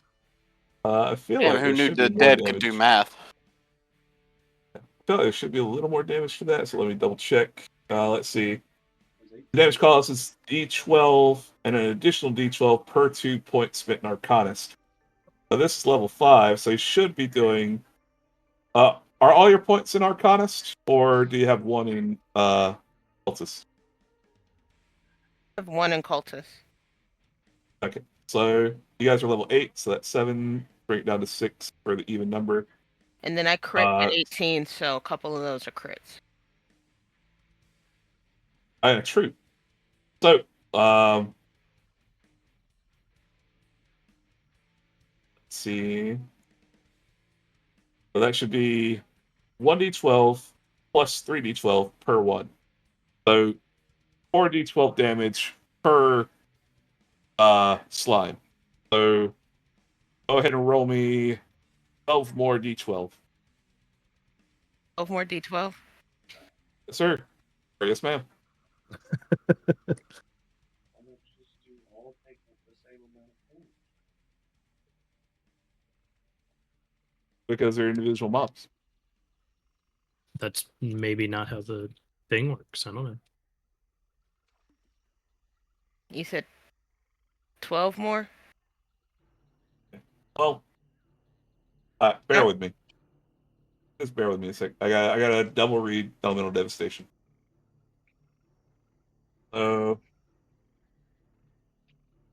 Just 3 times 4d12s again. Yeah, there you go. Go for it. Yeah. What you rolled so far was just for the damage for one slime. Are we changing to Yes. AoE then? I don't know what are we talking about. Hold on. The damage caused is 1d12 and an additional 1d12 per 2 points. So that's an additional 3d12 of damage. Oh, I'm dumb. I am not messing. Never mind. You're making AoE damage into single target damage in separate instances. I'm like, why are we doing that? I don't know. That'd be dumb. Anyway, we will keep your original damage because that's the right calculation. Thank you. Just add intelligence and you're good, which Mart already did. I know a few of those were above 10. Which one, like, how many were less than 10? All of them were above 10. Oh, okay. Oh, one was 8. I could be wrong. Anyway, That was the damage, not attack. in that case, they've perished, turning into more lime puddles on the ground. All right. You guys are now out of initiative at this point, having collectively slain your first gelatinous cube of this campaign. And no Well. one in power. Now we just got to deal with the lightning balls. Yep. We're still using those on- Yeah. I thought we would just shoot at and destroy. I was about to say, I mean, you could probably just do a firebolt and knock him out.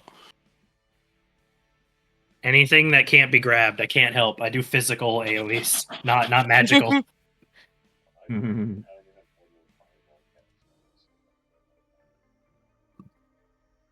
cast. Yeah. Hey, Mackett. What you that talking you- about, bro? Oh, never mind. What you doing? I saw you move your character. Yeah, I'm backing away from this because yeah.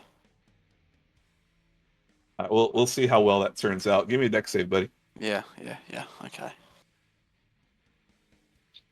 don't know what I did. Poor Jody, but goddamn if I didn't do it. 19 plus 4. Fucker. You're able to dodge as this barbed tentacle reaches over and misses you just barely with a swipe. You back up and realize your back touches the metal door. Oh, hey, you're not being shot.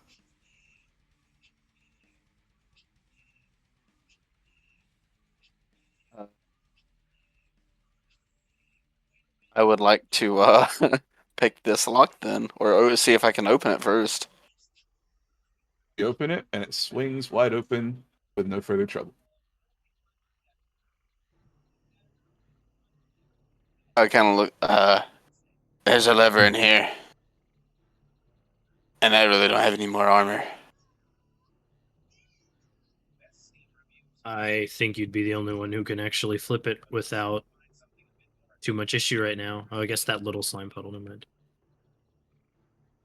Am I able to skirt this one, Jody? Like taking my time to skirt it?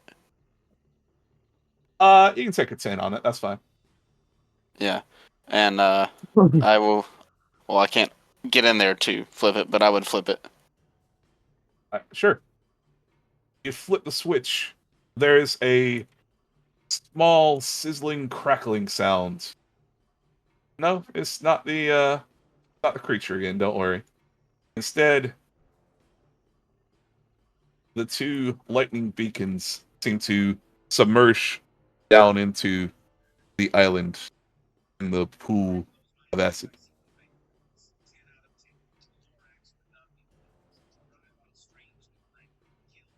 Now's our time to take out the tentacles, boys.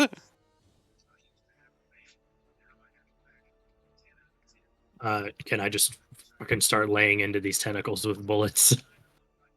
Sure, I'll let you guys take 10s on these. You go shooting these, smacking them, hitting them with whatever weapons you got. They don't seem to react at all, except for simply withering and falling over. Kind of scoot closer to one, make sure it's actually like gone. It does not show any sign of life. I want to take a peek into the little pool here. Yes, sir. Oh, there's As it actually appears shit in to- here. Yeah, and if that's a pool of acid, that means those things are just immune to the acid. Mac, you regard the things down further into the pool. There's a very fancy looking, is it a pickaxe? War pick? It's kind of hard to tell, but it looks made not of this world. There is something made of a very similar material, not too far higher in the acid itself. It looks like a very refined, sharpened blade. You also regard 2 pairs of boots, some kind of page in the bottom of the pool. A piece of paper that survives acid. We should make armor out of it. I'm wearing my newspaper armor. Thank you. You also Sorry. I was just gonna say I'm gonna start taking out, since I can just conjure shit. I'm gonna take out not crossbow, grapple hook and some rope, and I'm gonna start fishing. sure give me a survival check. You gotta fish fast, bro. Also, while he's doing that, can I take care of the smaller tentacles too, so we just don't have any tentacles to worry about? 18. How you want to take care of those, Sherman? Just blat. Yeah, I'm just doing some shots. If I miss, I shoot again. I got a good bit of ammo right now. You're good. Just consume 1 ammo for each one. Boop, boop, boop, boop, boop. That is 6 left. Yeah. That's go 18 for my blatting. shit, Jody. Yes, sir. I understand. I didn't know if You go shooting, blasting, opening up the room for the rest of everybody else. The tentacles seem to trouble you no more. As far as the 18 for survival, you're able to hook onto the pickaxe itself, although you feel your rope starting to become brittle and breaking away. Give me a dexterity check to yank it out. You got this. You got this. 15 plus 4, 19. 19. With one more yank, a fancy war pick comes gleaming out of the water. It almost is too tall for you as it just kind of lays over you as you catch it. There's a little bit of acid splashage, but it just lands on the floor around you, not on you. But you have this gleaming looking pickaxe. It seems to be made of an almost golden looking material that just absolutely it just glistens even in the darkness. I'll throw the discarded rope into the acid, I guess, let it go. And I will fish for the sword. Sure. This one's a bit easier to get to. It'll take a lesser DC. Doesn't matter. 16 20. For time's sake, we'll say that you're able to repeat the process. Yeah. However, more towards the bottom, there's the piece of paper, or at least looks like paper, as well as 2 pairs of boots.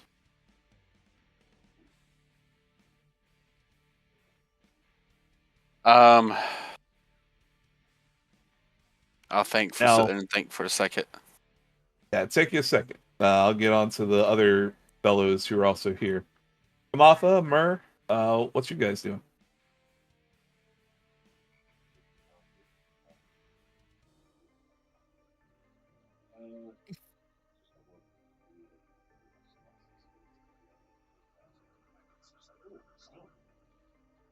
Fair enough. What about you, Kamatha?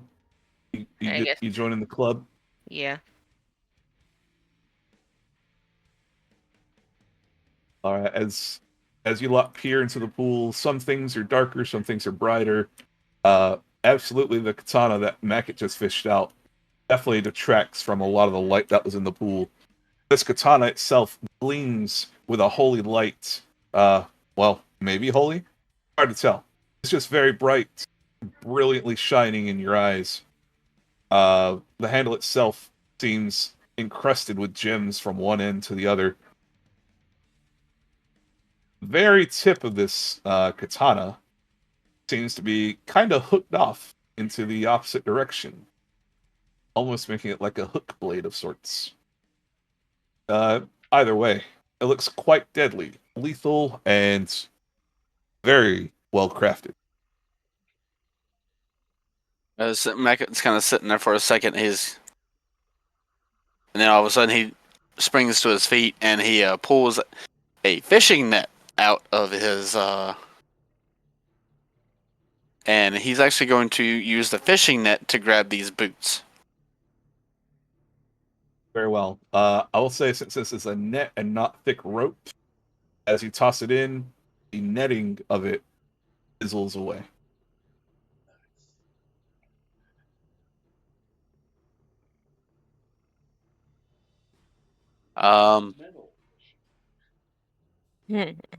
Let's see. For those not Meckett, who is busy hoarding up loot, let's see. Kamatha, you're there, right directly in front of it. You see the kind of almost pink substance across the way from you. It has a skull on top of it. Yeah. It seems to be kind of looking at you. And the moment that it moves slightly, you know that it's looking at you. Does anybody else see the skull moving? Do I? After she points out your attention to it, absolutely. It seems to be looking from her to Murr to Sherman to Mackett, just back and forth across you guys. Is it doing also, it? Sorry, go ahead. It also seems to be glancing down at the individual items that the goblin is fishing out.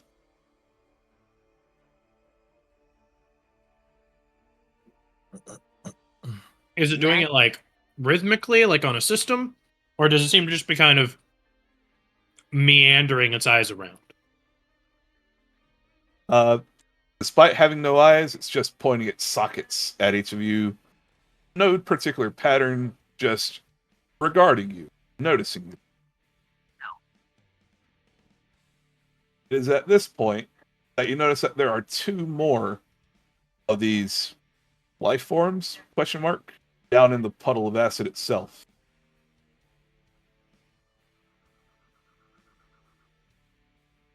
We might need to leave.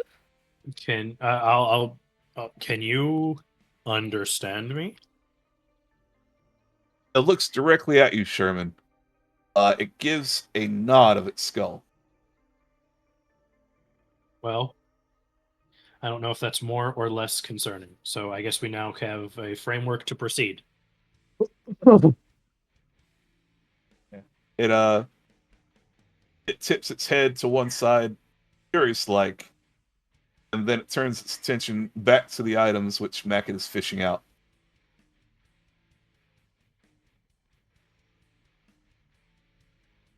Are those How yours? long is the blade of this katana? I don't know a standard size for katana, but I would say standard. Normal katana size? Yeah, Would it be, if I use the hook of that katana, will I be able to hook out these shoes? Hook? What hook?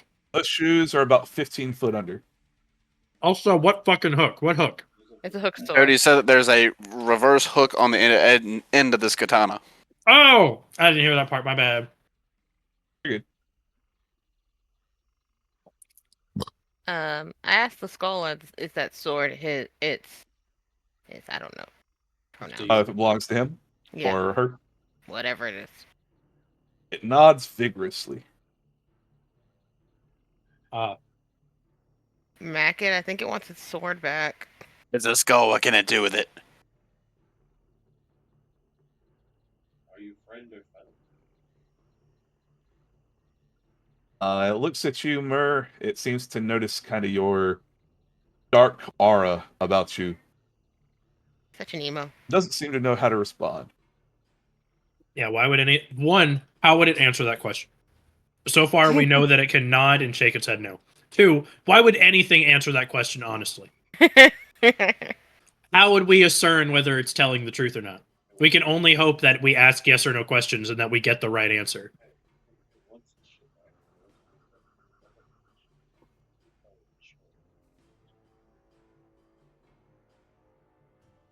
Shit. Nod, one for friend, two for no. Enemy. Yes for friend, no for foe. I don't. It nods its head yes. Who's friend? What about the ones that are down there? They do not seem to be as active as this one. Um, Would the slime being the thing that moves the skull, or is the skull itself? The slime is moving the skull. Is that skull yours? It nods. I'll be right back. Were you a person once? Like us shaped? It nods. And then It then you... looks at the pool around it and the machine behind it. And then you probably fell into the acid and the lightning brought you back as that thing? It nods. Oh, sweet. Yeah. Okay, cool. Nobody fall in the acid. So I don't know if there's anything we can do for you. Are you able to? With a twist of its form, it turns its skull upside down, allowing its skull to disconnect and fall to the ground before picking it back up. What? you want us to take us with you with us? It says no, Does it? or it Do you shakes its head no. Sorry. repeat the action you did again? It lifts the skull upwards, turns it upside down, and allows the skull to fall to the ground before trying to pick it back up again. Wait, you want us to knock you into the pit? It shakes its head no. You want us to follow you? It shakes its head no. Well, we're not getting many places with this. Okay, we need a better system of communication other than yes or no. You can can obviously manipulate the skull. We can start doing like A, B, C, or D's with that. I don't know how much that'll help us. We'll still be asking questions and having to give it the answers. This whole time, Jody, I'm sitting there fishing these boots out. I'm aware, Mr. Greedy Goblin. I got you. I am Luke Goblin. That is my job. The request you're attempting to make, does it have to do with us? Like doing something to you? It nods. Okay. Are you wanting us to move you? It shakes its head no. So not moving you. In further response, it kind of stands itself up, like almost straight up cylindrically, and falls over to one side. Do you want to die? It nods rapidly. That's okay. You want us to knock the giant metal thing into the acid? It kind of No. tilts its head at you. And it's not really sure what that would do. No, it wants to be dead. I know. It's probably been here for a very long time. It nods in your response, Sherman? I use a sending to have a 25-word conversation. Explain what you want them to do. How to achieve it. Let's see. I can't remember. Do you speak the language of the dead? But sending, they automatically know what you're saying. I didn't know that. That's Yes. kind of busted, Sending- but okay. Well, sending is like you get to hand somebody a post-it note, but you always know what's on the post-it note. Like they just hand you a post-it note real quick, and that's it. That's all you got from it. As long as they have enough intelligence understand language. Fair enough. In a brief message, it relays that he was once part of a party of 3 who fell into the unfortunate cesspit that is Romero, and that the wizard has basically damned them to his experiments. Hey, Same. samesies, sup, or brother? I audibly say same. Everyone just like, what the fuck is this? Arabic. All right. I understand. But, want to get back at him. Better than just dead.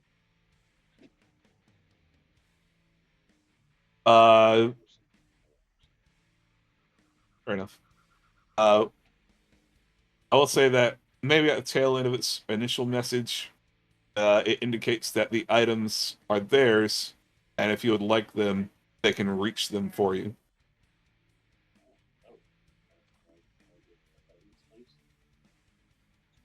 Sure. Well, it nods. It tips one of its kind of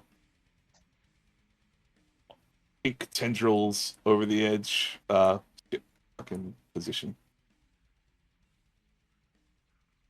It waves down to its other fellows down there with quite a bit of struggle, but with help from all sides, they do off the boots up onto the center platform.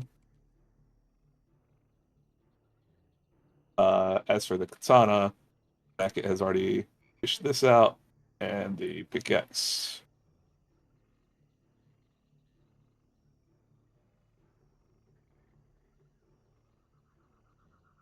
Man, it takes them about 5 minutes to complete this.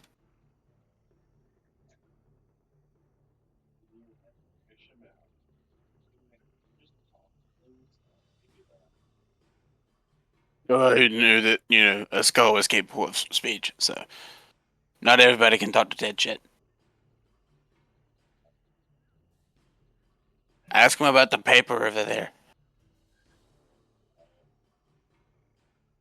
No longer sending. Is that paper important? It nods vigorously, like very quickly. It looks quite frantic in its response to this. That's what's keeping you alive. It nods even faster. Keeping it alive. Are you sure you don't want to get revenge on the whole Steve? It settles down into a very slumped, relaxed state. You can probably interpret this as a sign of wanting peace. Paper magic. Oh yeah, it's absolutely shining with magic. It looks very similar. Oh, yeah, it looks very similar to the one that Kamatha disenchanted before.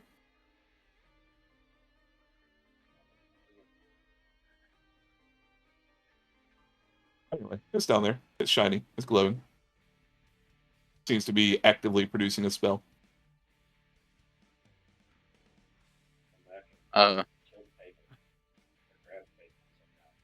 Are you able to give us the paper? It shakes its head no.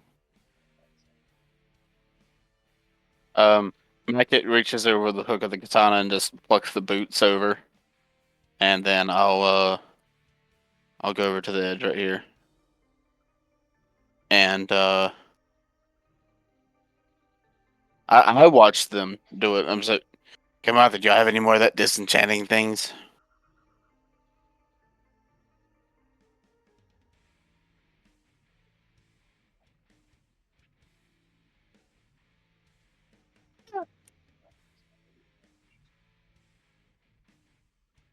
Um, I would. Damn it, Bart had fucking one more coin left. We could have just plopped it on top of it. I'll actually say this, Murd, do you know how to dispel things? Why not just dispel the paper?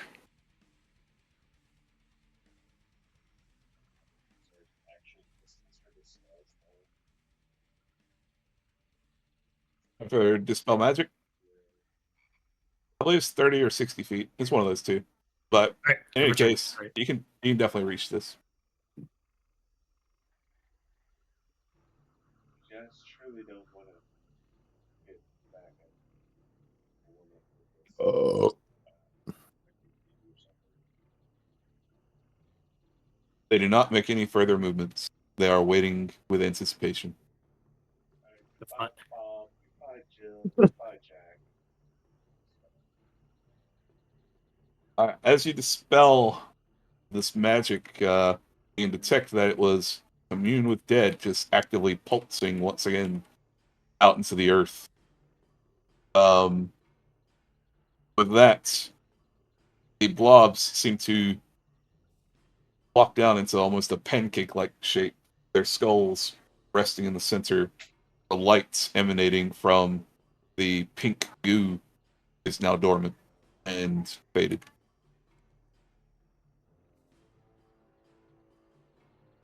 With that, there's also another strange sensation going on. Sherman, your tree. Yes. Yes. There are some roots that you notice poking out over here, and the reason you notice them is because they go from gnarled and aged and awful looking to suddenly full, vibrant, alive. Where are they? Oh, over here. Over here. I'll kind of go over to them and what's going on here. Sure. Touch it. As you kind of do your tree thing, kind of communicating with them a little bit, you know? Yeah. Uh, yeah. Take some time kind of communing with it. You feel that this is the root system of a once cursed, plagued, pretty much dead tree, returning to life. Hey. I'd relay that information.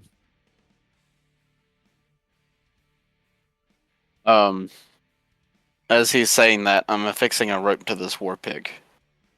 And you said something while I was hiding the cube. The cube had Barthagor's dragon sword, correct? It did. I am tossing the rope affixed to this war pig, and I am retrieving that dragon sword from the middle of the shit lake. That's okay. You suddenly notice that it is no longer there. Yes, it's dissipated by now.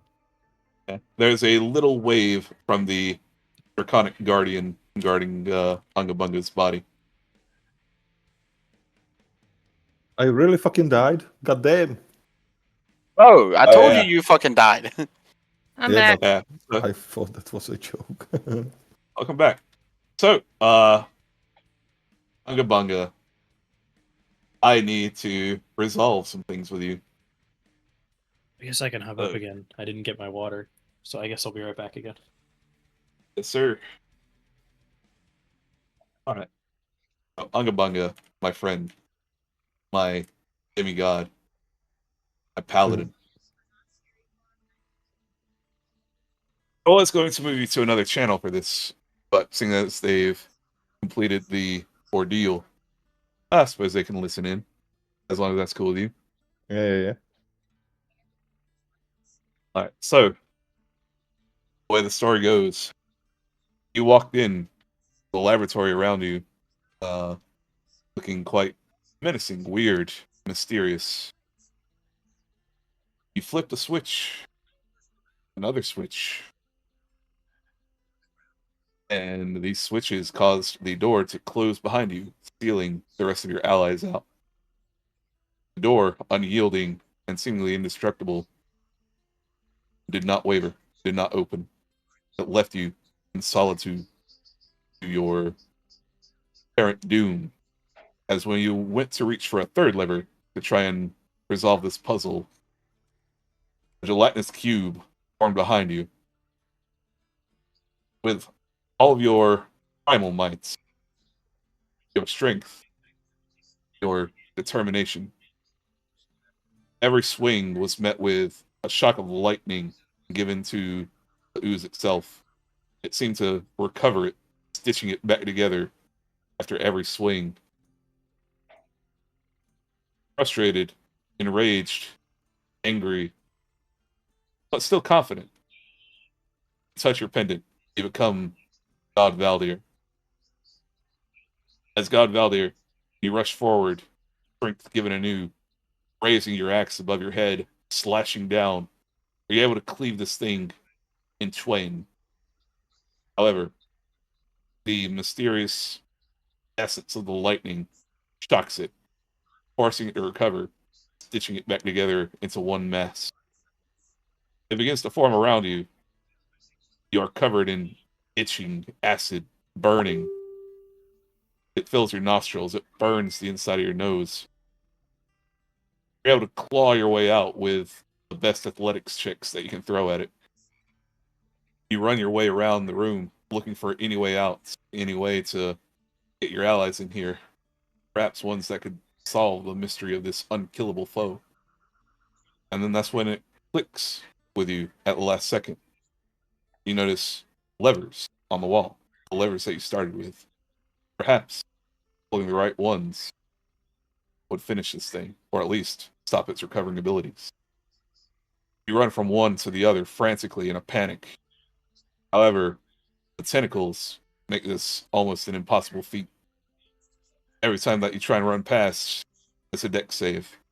Ones which you fail again and again in typical Barthagor fashion. The tentacles grab hold of you, grab you by the legs, no doubt, throwing you immediately back into the gelatinous cube every time that you try and make progress. When at last, you finally pull the last lever, there's a loud rumbling. The room fills with acid. You are drowning in acid. There is a hungry, floating blob, the gelatinous cube, now able to swim through the acid at great lightning speed, charges over, engulfing you. It causes your very essence to disintegrate. First, your godliness is defeated, causing you to morph back into Unga Bunga. Your primal might, your attempts to not only swim through this acid, but also to get out of the engulfing creature is met futilely. For every time you escape back out, it fishes you right back in. You can't reach a lever. You can't make it past the tentacle. You can't get out of this gelatinous form. Your armor fades away, disintegrating before your eyes. Your dragon longsword, however, seems to survive. Your shield, being made of... Is it adamantine, or is it still mithril? Adamantium. Yes, I thought so. Your shield, made of adamantine, just falls to the floor. It is then that you feel a new sensation, one you haven't really felt before. Fear. Losing. Your life fading from you. Your scales disintegrate one by one, getting down to your muscle tissue. It begins burning you alive. and your last moments, despite your bravery and your great strength in trying to solve this, is a humbling moment. Even with the powers of a god, brute strength could not overtake this. And with that, you fade into the next realm, the ethereal plane.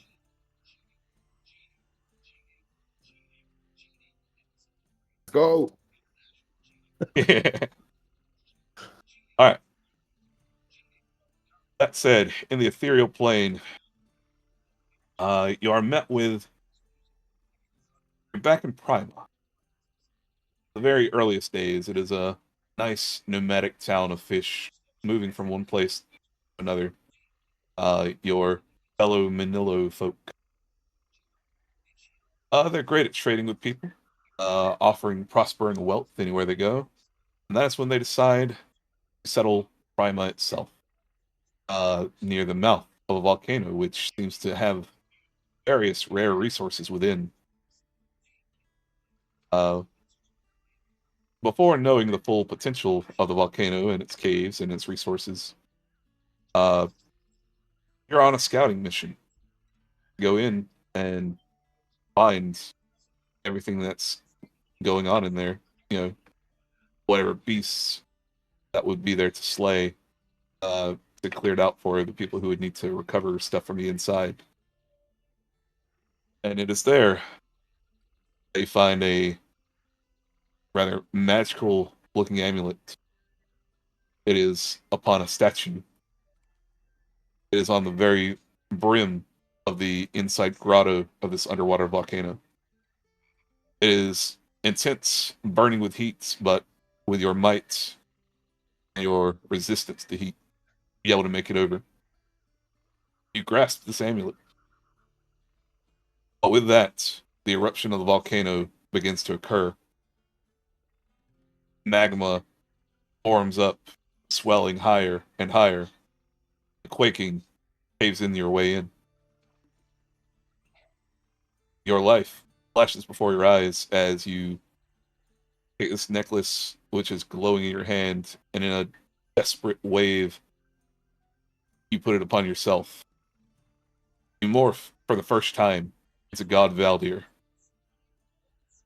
With his strength, his might, he's able to crush the entrance of the volcano back open for you, allowing you to escape. From there on, you swore fealty, gratitude, servitude to this God Valdir. And that is when your memory begins to fade into something else. Suddenly, you're no longer in the cave, you're no longer in the volcano. You're in a green mist, a green fog. Everything goes dark. And before you stands an ancient green dragon. It looks down upon you, quite curious. This is not Jade. This is not the usual green dragon spirit that you speak with at the temples. This is someone new, someone who has maybe been mentioned by one of your allies who has perished before. There is a big grin that spreads across his face as he regards the silver pendant around your neck. The green dragon spirit pendant. So, your time has come, has it not? I guess. Well, everything comes with a price. Your friends have certainly paid a toll. Although, in my absence, some of them had to pay a little more. Well, I discern that that's quite unfair. So, I will give you a simple choice. First, I'll ask, do you wish to return to this modern life from which you are so displaced? You are from an entire different era of the world, my friends. Do you not want to lay at peace? Not yet. I have important work to do. Then There's I a can glint in rest. his eye. Sorry, go ahead. Then I can rest. That's all. There's a glint in his eye as a even wider smile takes over his face. Ah, unfinished business, even after 1,000 years. You must be quite the hero. Well, that's all right then. I just need a bit of payment. Special payment, you see. So, with that, with massive claws, but delicately, he hooks one amulet onto one of his claws, or other amulets onto his other claw. I will simply give you a choice. I'm not taking or robbing anything from you, just giving you a choice. Where do your allegiances lie truly? He holds the two amulets out in front of you, the dragon pendant and the amulet of Valdir. Either way, whichever you choose, you get returned to life, just without the other. Just what? Uh, you choose between one of these two amulets. You return to life either way, but whichever one you do not choose, it stays here with me. Do I know what the dragon amulet does? The dragon amulet is the one responsible for returning you to life. It is a symbol of your contract with the green dragon spirit. Now, you can still serve the green dragon spirit and all, but the essence, the power to return to life again, will no longer be yours. Oh.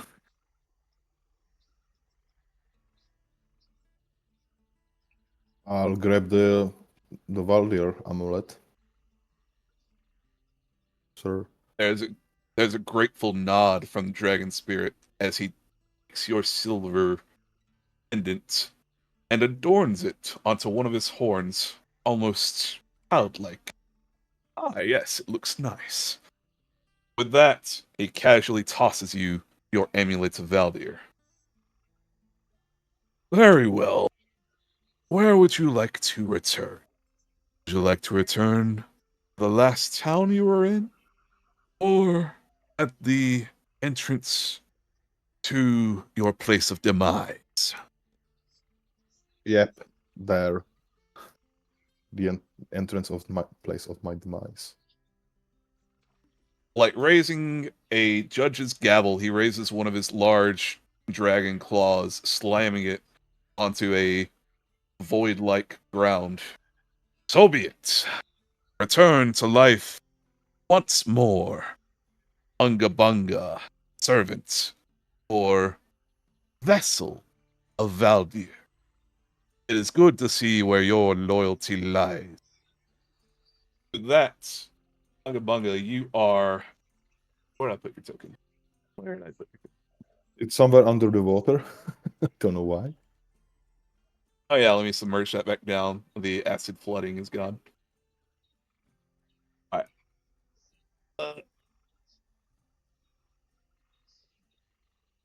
Unga Bunga, you find yourself completely nude. You have nothing except your amulet, which gleams brightly, appreciatively around your neck. You appear next to Arthur, who just seems strangely out of it. Looking around, you see what was the sites of probably a gruesome battle and the unmistakable smell of acid, the same acid that filled your nose once before.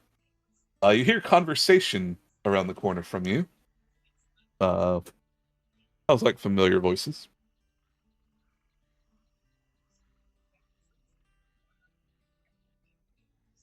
Like it's my group, right? Yeah, it sounds like Sherman, Kamatha, Mackett. Maybe they're bickering about loot or something. You know what they do. Yeah, I'll go there. and I'll sneak up on Mekit and fucking try to scare the shit out of him. Or give me a Damn. stealth check, buddy. It Oh, really, fuck. it really be like that. You can make it at advantage since you have no armor or clothing to make any noise. Oh, yeah, that's true. I'm fucking naked fish. Well, What's the advantage? I can roll again? No? Yep, you roll again and take the higher number.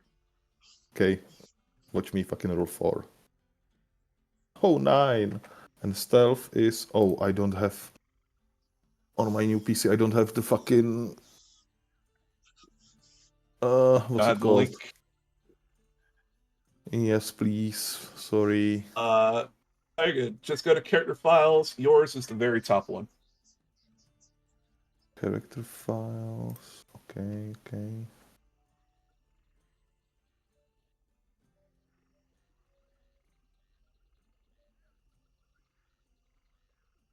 That's why we have the files channel. Okay, stealth, -1, so 8. Fuck. All right. Unga Bunga, as you are sneaking up on Mecca, you don't take into account the acid that's on the floor. Stepping on just the bare edge of one of the puddles, your foot sizzles, causing you to gasp loudly as you take 1 point of acid damage. Mecca, you hear sizzling and a gasp behind you. someone. The new katana at my feet, I swipe it up and I point it at the sound. Man's a little jumpy right now. He almost died. And his armor's in fucking pieces. He is vulnerable right now. That is true. Whoa. Slow down. It's just me. I was just fucking pranking you, man. You see Mackett's armor is hanging off of him in melted in spaces. Like, it's almost gone. This is probably the least armor you've seen Mackett in a long time.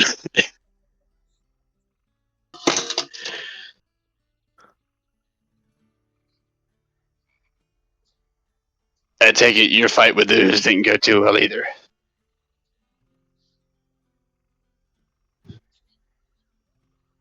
Hello?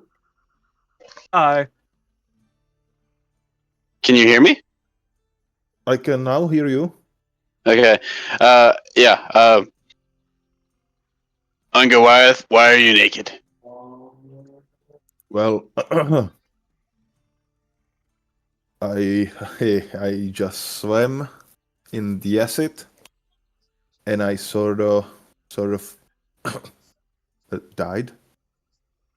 Yeah. And now I'm back. I'll kind of look at him. Wait. Where's your necklace at? And I'll take a step back because, we all have our necklaces. Where's your necklace? Don't I have it on me? I do know. Where's the dragon necklace? Oh, what was it, like a green elder dragon? Yes, sir. Doesn't he have it? Didn't Jody describe him wearing it? The green elder dragon, when I died, he gave me a choice to grab the Valdir's amulet or the dragon amulet. So I chose the Valdir's amulet. I'll look around because I know they have died. Sherman, you said you talked to an elder green dragon, right? Yeah. He took your cannon, right? Yeah. Yeah. Wait, he didn't want why anything would he from take me. something that important? Yeah, he took the. And I'll kind of lower the katana. He took just the other amulet that I wouldn't, choose. So that's his kind of payment for me. So yeah. But I'm back. More important, no? Master Blacksmith. But more important, if you die, you're dead. You're dead. You're gone. That's more important.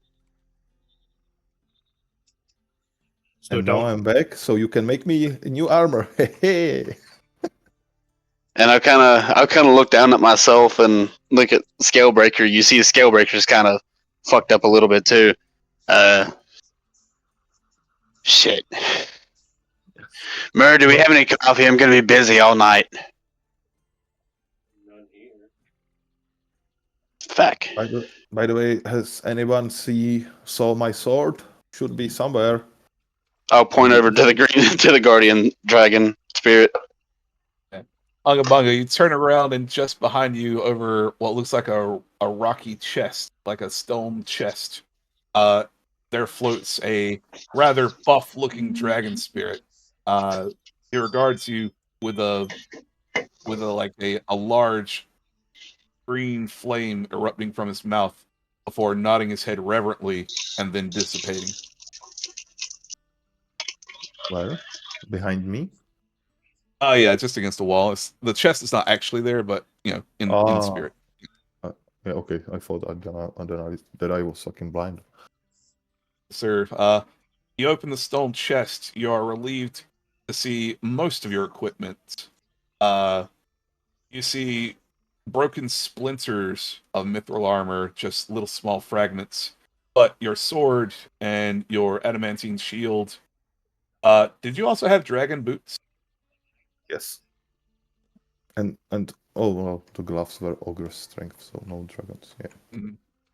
Mhm. The dragon boots, the sword, and the shield. All of these items are returned to you, as well as your normal inventory. Whatever else you were wearing were disintegrated, my friend. Okay. Well, at least this is saved. All right, what we're doing? As you ask that question among the party, you notice that there are some rather interesting looking artifacts on the ground. Some shiny boots, 2 pairs of them, fancy katana, gleaming, and an interesting looking pickaxe. It looks like it's almost made for combat just as much as picking through the dirt. It also gleams with a special material. Can I try seems like- identify? Sorry. You're good. It seems like your comrades were in the middle of finding and spreading out some loot. But otherwise, you guys are kind of wondering, how do I get out of here? Oh, we demolished the door. Mhm. I'm destroying the door. It implied that it could just start the trap up again. If that's even remotely true, it means we did all that because it wanted us to and not because we had to. So I'm demolishing the door. Can I attempt to identify the magic objects? The loot thingies in front of Mekit? If you don't mind, we'll do that at the end of the session. Okay. Currently, You're I not do not this have pro. the. Currently, I don't have the item blocks pulled up for those yet. Okay.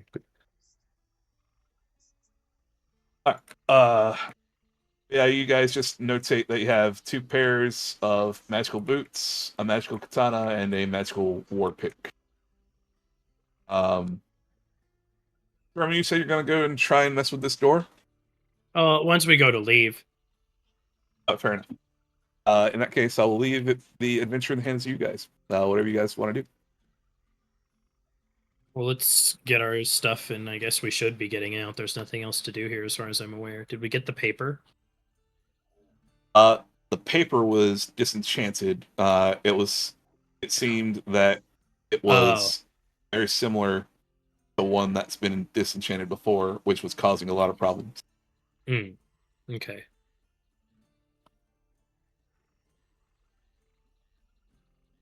Murray said that his little spider thing said that their grate leads up back to the main cavern.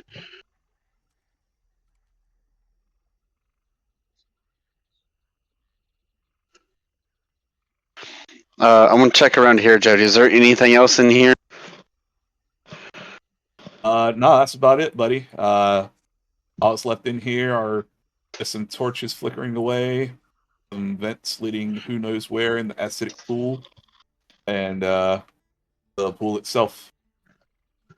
There's some levers if you want to pull Yeah, I want to pull the second lever. them.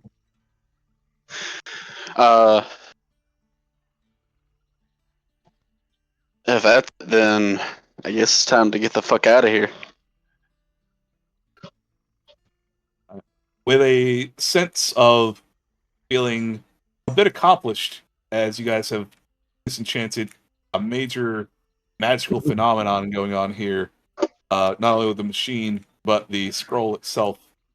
You guys feel a little more lighter on your shoulders as you head towards the door. All right. Open the door, Mr. Door.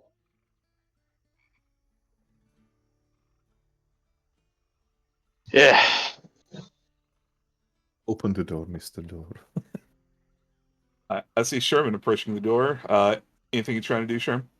I'm just gonna walk up to the door for now. Very well. Open the door, Mr. Door. Are you telling the door to open itself? What you saw once before as a animated stony face is now just the face of that of what seems like a gargoyle.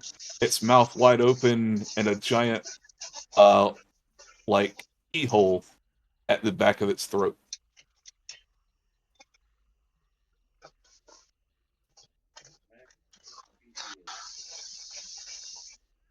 You don't have a key? I mean, technically, but no.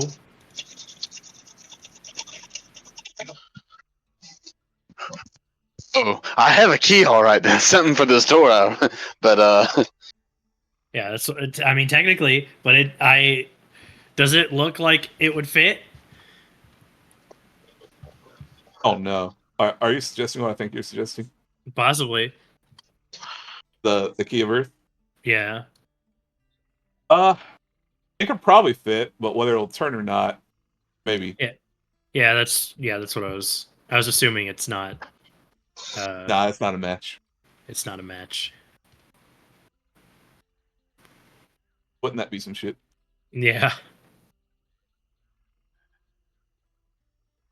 Well, Everyone fits in straight. take out a set of lockpicks. There you go, Sherman. all right. Let's start picking the lock. Sherman, as you start picking this lock, you can hear very heavy, but also complicated, delicate tumblers within. This is going to take a lot of skill.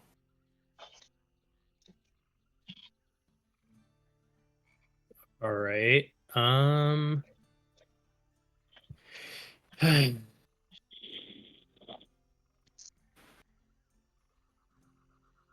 Okay. I'll roll a sleight of hand. Sure, give it a go, buddy.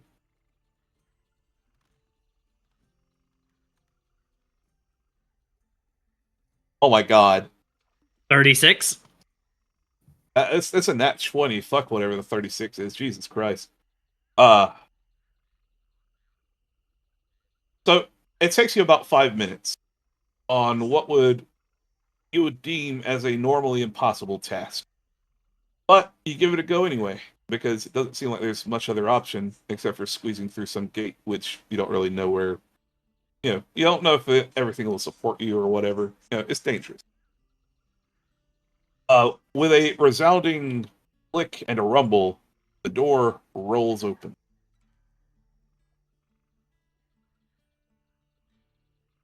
Nice.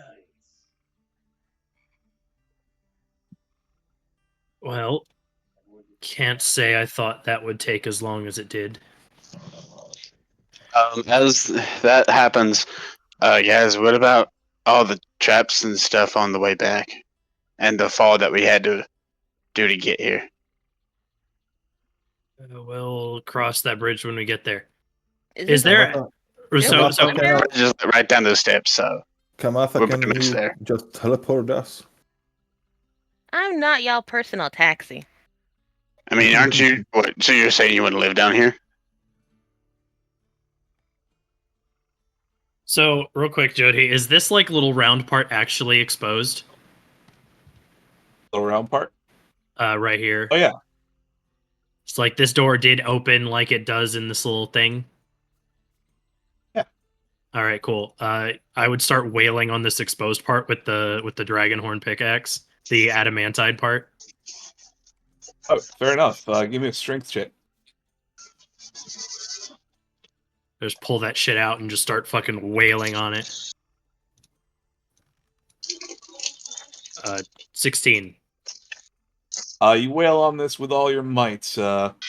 Despite about 10 minutes of angry slamming down upon it, it doesn't break or anything, but you do scuff it up enough to where the face, like its grinning gargoyle face, just looks a little more untidy.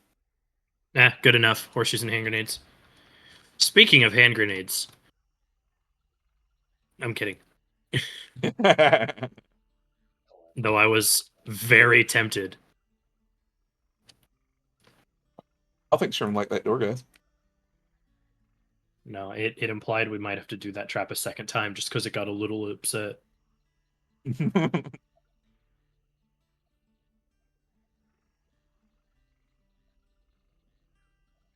Alright, so what are we doing, guys? We taking the path out, or what are we doing?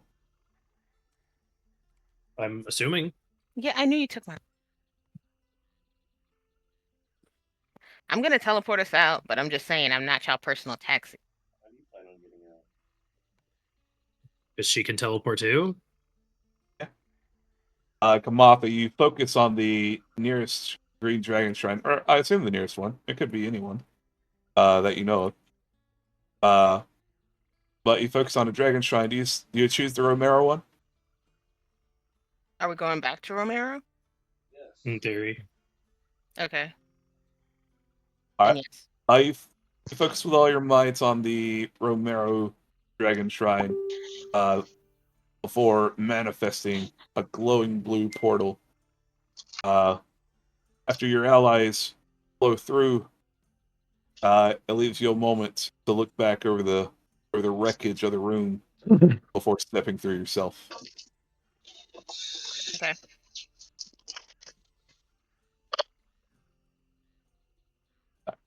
With that, I will teleport each of you guys up to a higher layer so you can get out a little easier.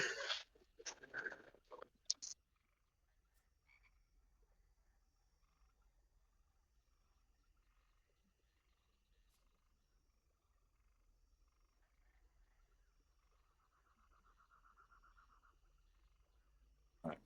Let's see. Anyone else down here? Yeah.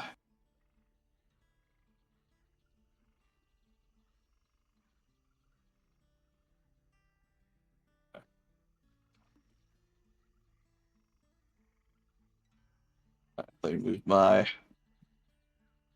green thing back higher so I can see shit again. Put you guys back together, and I'll move you guys to the temple. Whoa. Whoa.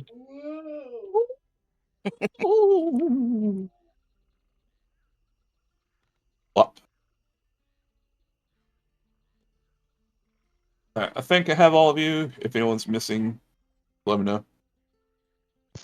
Mackett's not gonna waste any time. As soon as he's like topside or at the Dragon Shrine, he's going straight to the forge. Sure. Now, as you guys appear topside, you do recognize it to be evening.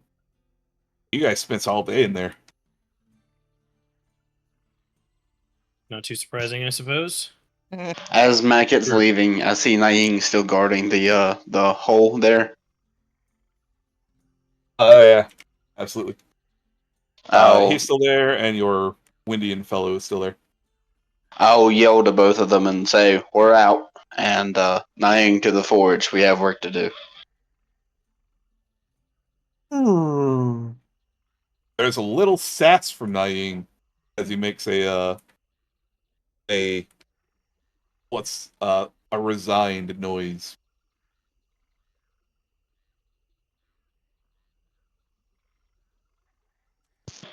Little bit Whenever of he sense. does that, I'll stop and like, are you good, buddy? Yes. Are you sure? Yes. And as he actually comes closer, I'll say, "Thank you for guarding us while we were down there. Unga died, but not like Bagel. It was pretty bad down there." Yes. And I'll start heading to the forge. Fair enough. Also, as you guys get topside, you recognize that it no longer smells like death around here. In fact, it starts smelling more earthy, more mushroomy, more like fresh cut grass as well. As well, also the green fog has kind of lifted from the world as well around here. You get a sense that whatever necromantic magic was at work has finally subsided.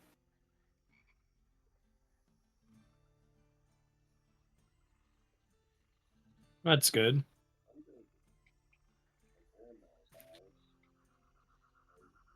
All right.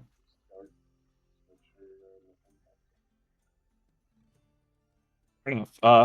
I'm gonna go ahead and go down the list. Meket's already said what he's doing. I guess I'll go ahead and start with we'll go Kamatha. Kamatha, what's one of the first things you want to do now that you're topside? Rest. Same. Fair enough. Like, You're I'm resting spending in a lot the of magic tavern? out there. Tavern or the Dragon Shrine? I go to the tavern. Or is anyone joining her on the way to the tavern? I honestly might. I'll ask Mekit if he needs to, help with something, whatever. Sure. He's already headed off towards the forge, but you can certainly follow him if you want to. Yes, sir. Where the fuck is the forge? It's just up the main street. I'm sending Meket's character that way now.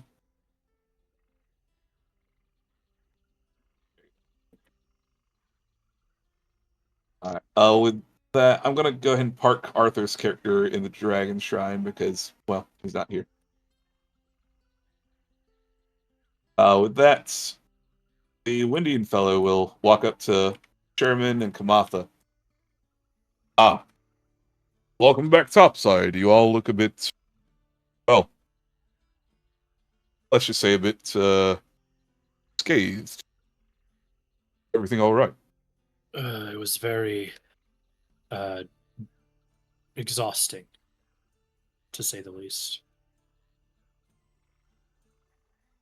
See, well, while you were down there, I had time to sort of reflect on things up here. So it seemed that while this was an important thing, the center of all this dark energy in the valley seems to be resonating from the Wizard's Tower to the north.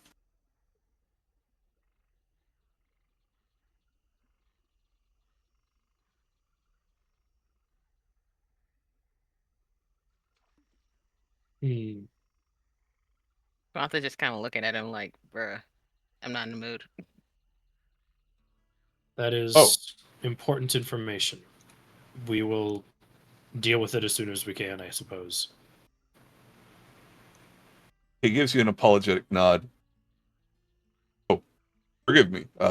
Obviously, you two must be tired from that expedition. I'll make myself scarce. Enjoy your evening.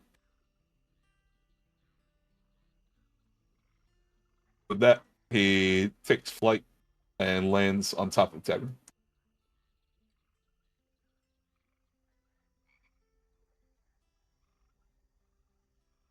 Right after he leaves, I'm like, I did just say we were exhausted. Yeah. He's a mission-bound man. He's got that guard duty in him. Look, see, I'm trying to be nicer to him. That's me being nice. I only used one curse word when I told him to fuck off. I was being so nice to him.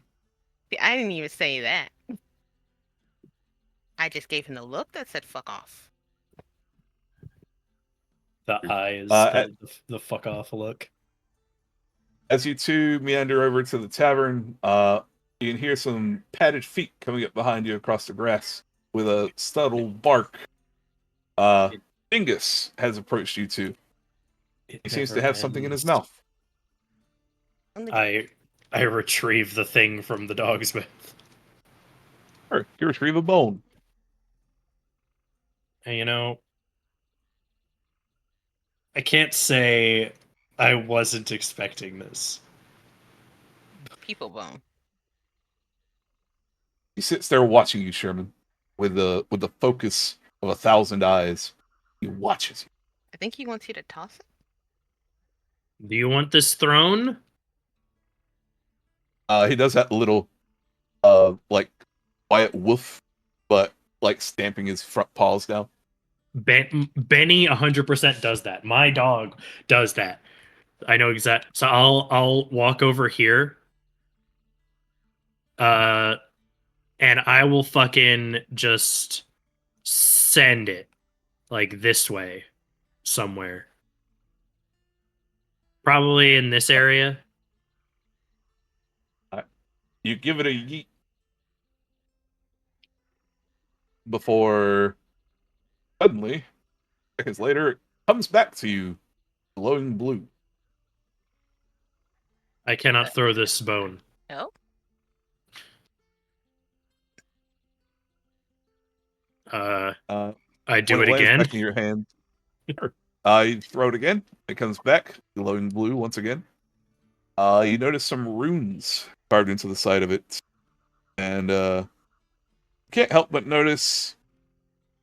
At first, maybe you didn't notice it on one of the ends, but one of the ends has a very like subtle kind of bone blade to it. So I look at the dog. This is either a very good or a very poor fetching stick, depending on your definition. I cannot throw this for you though. He's been watching it with great excitement, running after it and chasing it back to you. Although he does look a little disappointed. Is there a stick on the ground nearby that I can throw instead? Absolutely, you can find a stick. Oh hell yeah! I pick up something. I pick up a stick, and I'm all like, "This one shouldn't come back," and then I throw it. Just like your master.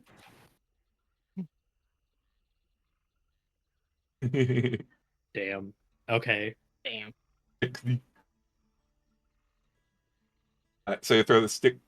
Yeah, I'm throwing it. I'm throwing it like Dad out to get milk. Shouldn't come back. Rushes off after it. Takes him a few seconds. He grabs it and starts bounding back your direction. I'm pocketing the bone. I guess. I guess this is mine now. Sure. You can add a bladed bone of returning. Can I just assume it functions effectively like a dagger? Like a throwing dagger? Sure, that'll work. Dope. I'd say it's more slashing, so probably more like throwing axe. Either way. I guess I could sit here and play with the dog for a while. That'll be what I'm doing. I'll just kind of look. I'll look at Kamatha with the look of like I can't just not play with a dog, and then I start throwing the stick. First your child, now a dog. It's like you're building your own family over here. XD. See, I was trying to do that one time. It did not work out. Kamatha, you said you're off to the tavern, or where you Yep, I'm going to tavern. going? Other way. I don't know where it is. I'm just looking. I found it. There you go.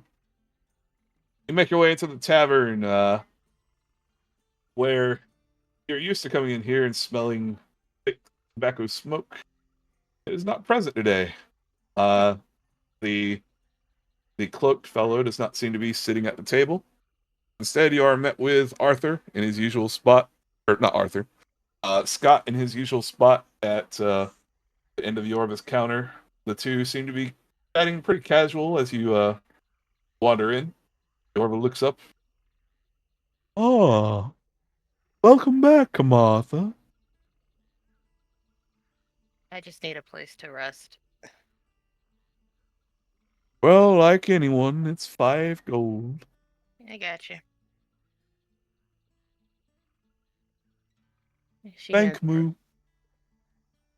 Well, that was said. Those words were used. and she just goes and chills out. She doesn't really necessarily go to sleep. She just kind of goes and lays down.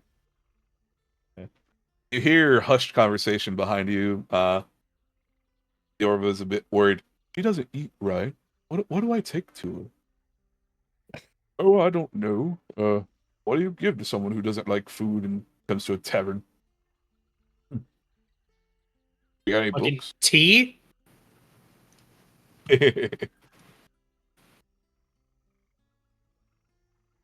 But, yeah, you make your way to the resting area. Anything you're focusing on or doing while you're here? Or are you just going straight to sleep? I'm just resting right now. I'm gonna read later, but just right now, just kind of chilling. Sure. After a while, Scott approaches you, asking if you are up for a game of cards.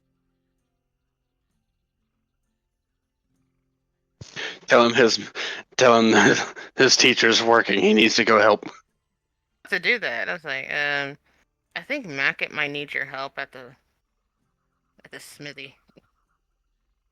His face pales at the mention of work. Oh, Tragic. well, I suppose. Yeah. He hands you the cards. Maybe I can join you later. I don't know. With that, And I have you see him get out Mackett in mind. his working gauntlets and equip them, and he's headed on his way out.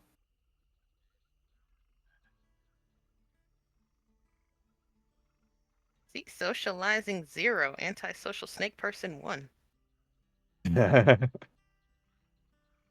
Alright, with that, Scott makes his way to the forge. It's a good grade. Now on to Myrrh. We'll get to you next. You saw him by your grandma's place.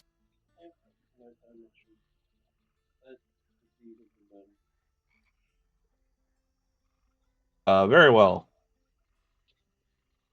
We're gonna get rid of Baggle's body now. Let's see. As you approach, you can't help but smell the unmistakable stench of burning flesh as you approach.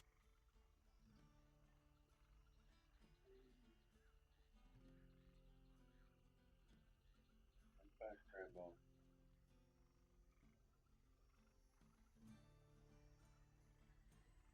Oh wait, you guys like put him to ashes last time, didn't y'all? Like Yeah, we did.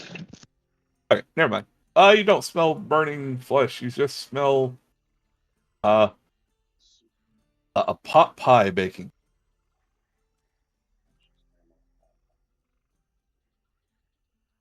Uh, you announce your arrival. He seems to be sitting by the fire, just watching some pot bacon within the hearth. Oh, hello, Mer. Damn, Grandma blazing over there. Glad to see you back safe.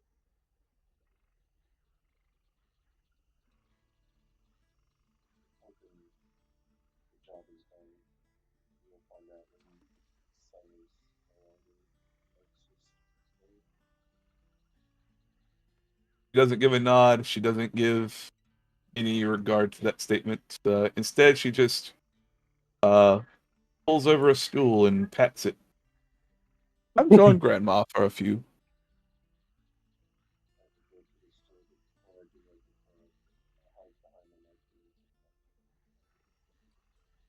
She gives you a half smile, although it looks a bit broken. I suppose you'll be setting off soon. I have to deal with the wizard and save the princess, and then I will have to depart. Will return.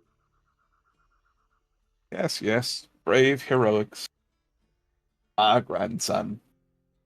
He gives another half smile and a appreciative nod. I know it's the right thing, but I'll miss him, you know. He didn't suffer amongst the bed. They were so much today. Oh, I'm sorry. I made sure he stayed. He's being more. He gives an affirmative nod. Well, I'll visit his grave tomorrow and the next day, then. He's focusing on the cooking at this point for a while. It only breaks the silence of, well, where are your friends? They have their own paths that they wish to complete before we disembark here.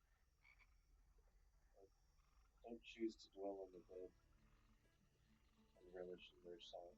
Relish in sorrow. Live with good memories.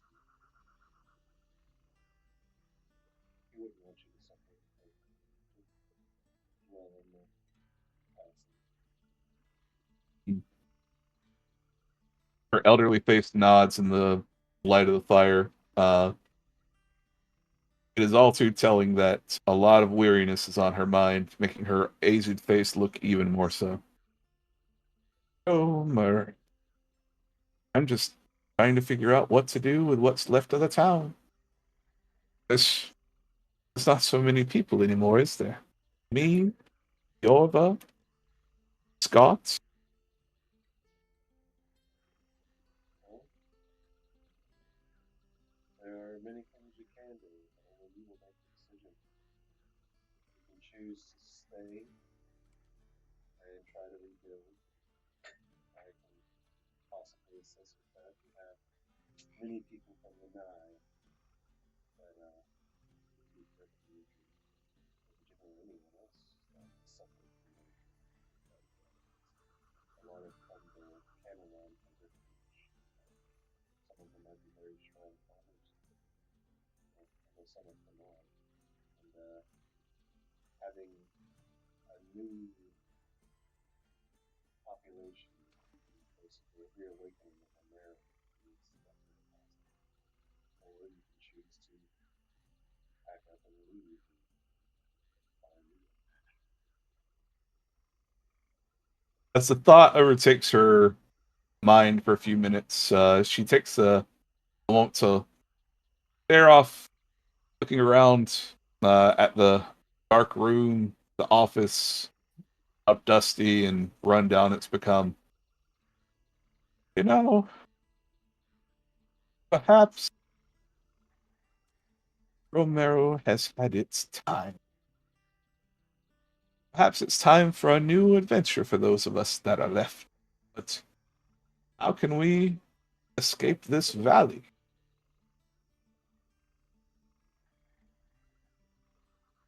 If you decide to fight the hell out of the snake, Oh, you think so?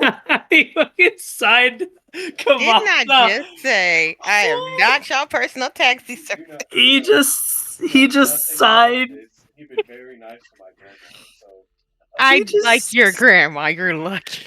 He just signed Kamatha up to transport a whole town. But she did good spectacle with those fireworks the night before, and she definitely get you guys back to at least Camelot. Kamatha, don't play a wizard in World of Warcraft, right? It's wizard. Mage, yeah. Don't play a mage in World of Warcraft. Just don't do it. I'm saving you. I promise. With that, your grandmother looks at you. Well, she doesn't like food so much. What could I possibly give her as a token of gratitude?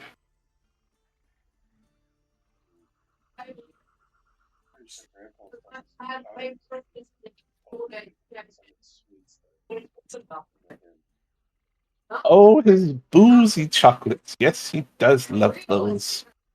Oh, Alchema chocolate. Let's go. yes, I do think he has some still around. I'm sure I'll head up to the old place and find them. What do you plan on doing with the remains of Romero? Do you just wish to leave it as it is for nature to take its course? Well, there's not much to do, is there, except put out the fires, I suppose. Make sure all the hearths are off. I suppose I could tell people about it. Perhaps it could.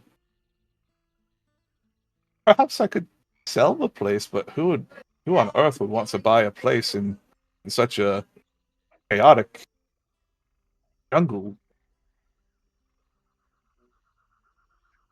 The soil here is very rich in food.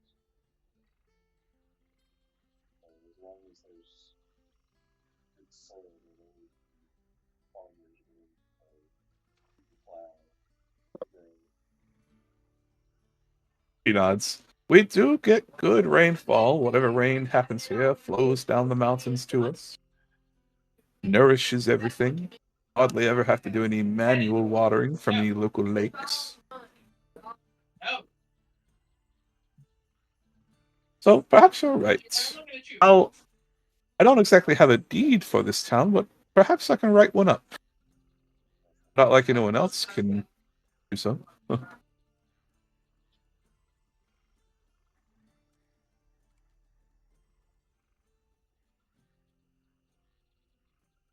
So, with an affirmative nod, she gets up from her sitting spot by the fire. Yeah, you're a good cook. Can you watch after that for me?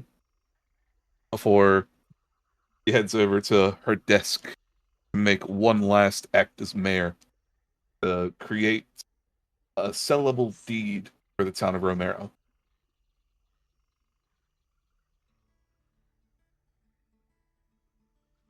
What are you going to do with yourself if you choose to go Camelot?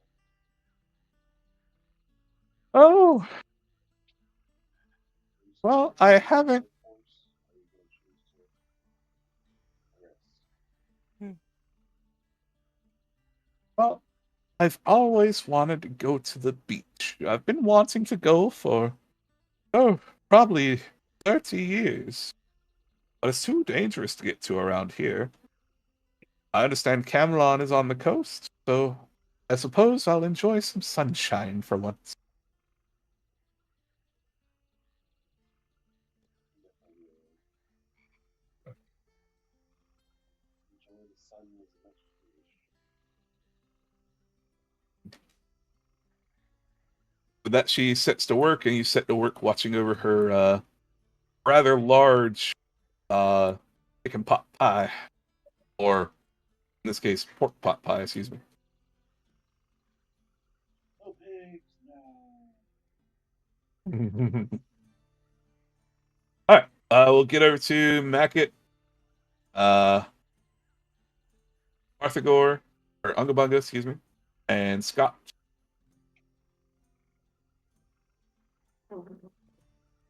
And Naing, I suppose. Where's Naing?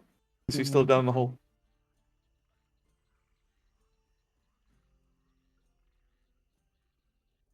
Oh, he's probably at the fucking other one. Naing! We're coming. Naing, buddy.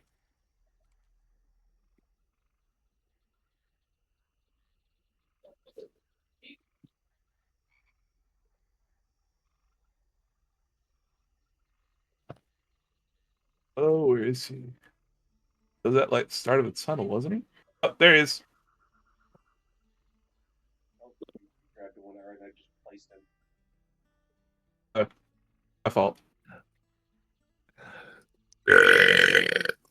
Should I grab him or are you grabbing him? What? Hey, if you have him still, then you have Oh, him. yeah. I'm bringing him. better going forward. Huh? So you feel better after that fight? Is that him? Yeah. Ace.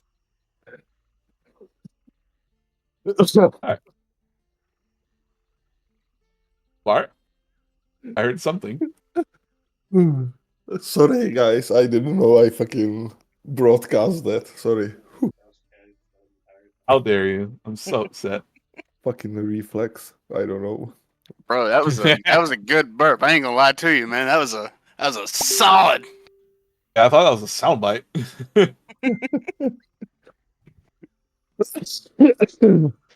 Oh, like fucking Shrek up in here. God damn. Yeah, McDonald's and cola. Okay. Whew. So forge scene time, guys. What y'all doing? I am getting to work. I have to fix my shit. Can I help you with something, Master Blacksmith? Oh shit! I'd also As I'm handing him my like the what's left of my armor. You hand him what is basically mithril dust at this point. Okay. As he hands that over, Scott, come here. It's time for you to learn something. Very well. And I'll hand him the mithril dust. And mithril is a little special, and I would go through the steps of telling him how to heat it back up to make something out of it, or at least to get it to a workable form. Sure. As you do this, I believe Sherman's rolling up. What's up, Sherman? I'd be helping out too because I also have damaged armor. Oh yeah, yeah. Everybody's coming out of the woodwork now. Yeah, I'll help him out. Like not just with my armor, like I'd be helping in general. But Yeah, I would. I'm basically fixing everybody's armor, and I basically had to start a. I would have to start a completely new set for Bart, right? Yes, sir. New All right. opportunities. Man. Yeah, after I get all of our stuff back to condition, I'm gonna say, of course, keeping an eye on Scott to make sure he's doing right as well. All right, Anga, what do you want this? When do you want armor as this time? Sorry, what? What do you? Is there anything different you want with your armor? Since the one that I had is completely gone now. Well, I like if you can maximize the AC on it, I would be more than happy with like the mods and stuff. But basically, you just want to be untouchable. Yeah. I can do that. And he begins drawing up plans for it and everything, because this is probably going to take quite a while to do. And would you be able to use this? And I'll hand him the cured dragon leather I have from the fucking dragon attack at Camelon. Oh shit. Yeah, he could use that. Yeah, I got some myself as well. I was actually planning on something with it, but yeah, I'll see if I can incorporate it with yours. Yeah, I'm sure there's some underlays and overlays you can make. Yeah. Is it like resistant to acid because those dragons spit acid? Or yeah? Yep, it sure is. Or my net cut out for a sec. Yeah, he was asking if they were resistant to acid because they were black dragons, and I said yes, they are. Absolutely. Why you guys don't like acid? Not anymore. Since I'm here because of it, naked, fucking yeah, I don't like acid. Acid can suck my fish pee-pee. Yeah, You flop it around while you got it. It I did. begin crafting Unga some armor after fixing all of our shit, and I'm going to get Scott involved with the process. And with that, I'll hand make it, you know what, 500 gold, because I have shit ton. I'll And, add it to my sack of 10,000 gold that we haven't split up yet. and can I do something? Can I help somehow? I mean, I guess you I'll could, say with all hands Uh, on deck, I could probably pound out a suit of armor fairly quickly. yeah, whatever crafting you guys get done, you can get done overnight because you guys are level 8 at this point. Speaking of leveling, everyone, I will need all of you to keep calm as we wait for me to finally get around to saying, "Hey guys, we're leveling up." Hey guys, we're leveling up. Thank fuck. Yay! I was told to wait since already. Well, you did wait, and I said the keyword, so your waiting's over. You guys are now Hey. level 9. Congratulations. Hey, Jody, that's going straight into naturalist. Whoa. Yes, sir. What should I do with leveling up? But You get can stronger, choose don't die again. Done. that part. So remember, leveling up involves rolling your hit die to increase your health.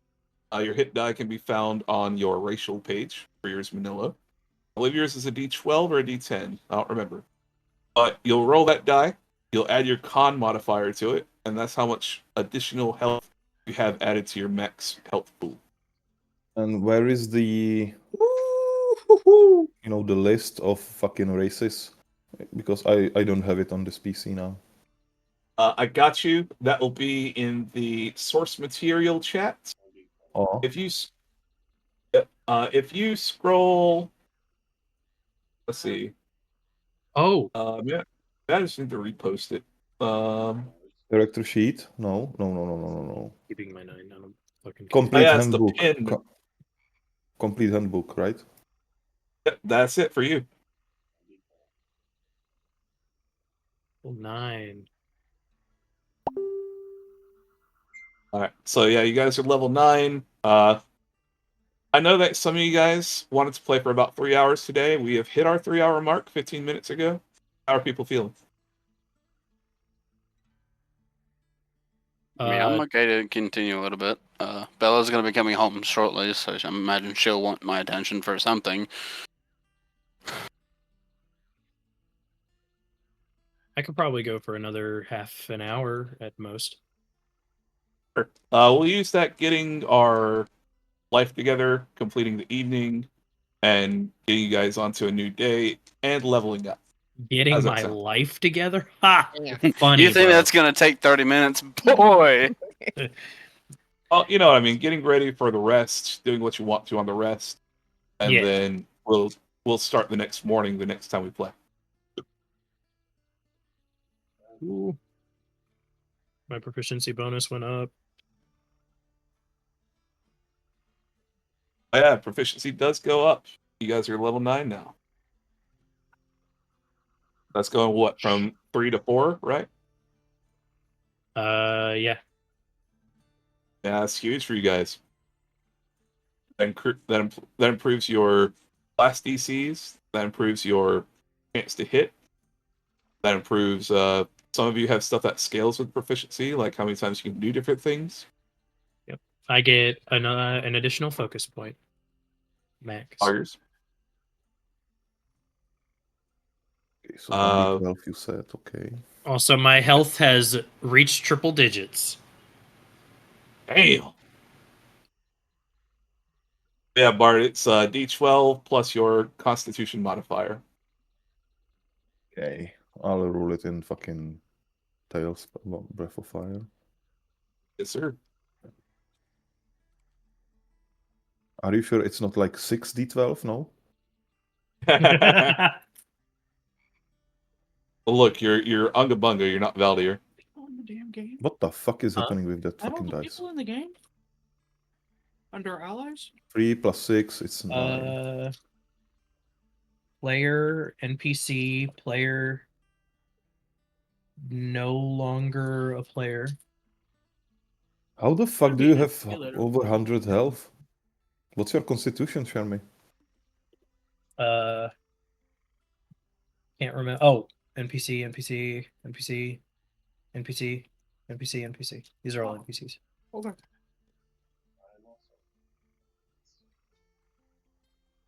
What's your health at? Oh, Ungabunga? 100 digits? Bro, I got 3 digits. Mur out here cheating.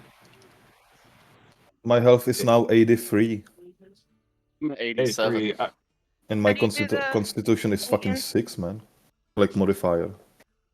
I feel like maybe you missed a level up or two on the health. Yeah, because you. Well, I don't remember when I roll for health any. Like, I So don't if remember you're- no. ever. I don't think Constitution adds retroactively. Oh, it does. does? Okay, so you would be at minimum, your health is 54 plus 1d10, right? His is D12. 1d12 times, so it would actually be 9d12. So it's 9d12 plus 54 is your health. So you gotta, yeah. And then didn't we do the first level was maxed anyway? Yes, sir. So instead of that, it'd be 54 plus 12. So it'd be 8d12 plus 66. And unless you rolled a 1 or 2 every time, you definitely are No, you definitely are missing some levels of health. I Yeah. really don't Uh, remember. As long as nobody minds, I'm gonna let Bart be able to re-roll his health. Is that okay with Of everyone? course not. No, I don't mind. I don't like Alright. this idea at all. 8d12 I said 8d12 plus 66. plus 66. All right, roll it, Bart. Good luck. What? Or does he have the toughness? 8d12? Yes, sir. 8d12 plus 66. Oh, do you have what feats? Oh yeah, what feat did you get last time, Bart? No, I have luck and mage slayer. Uh, All right, so 47 plus 66. Yeah, bro, you're definitely in the hundreds. 11? That's 101, right? 103. 100 and... Bro, you sure got a lot of threes on that roll. What the fuck? 113. 47 plus 66 is 113. Hey, there we go. That's my health now? Yep, Yes, sir.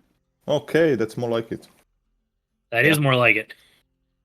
Even with some low rolls, that's still it. So clearly, you missed a couple levels of health.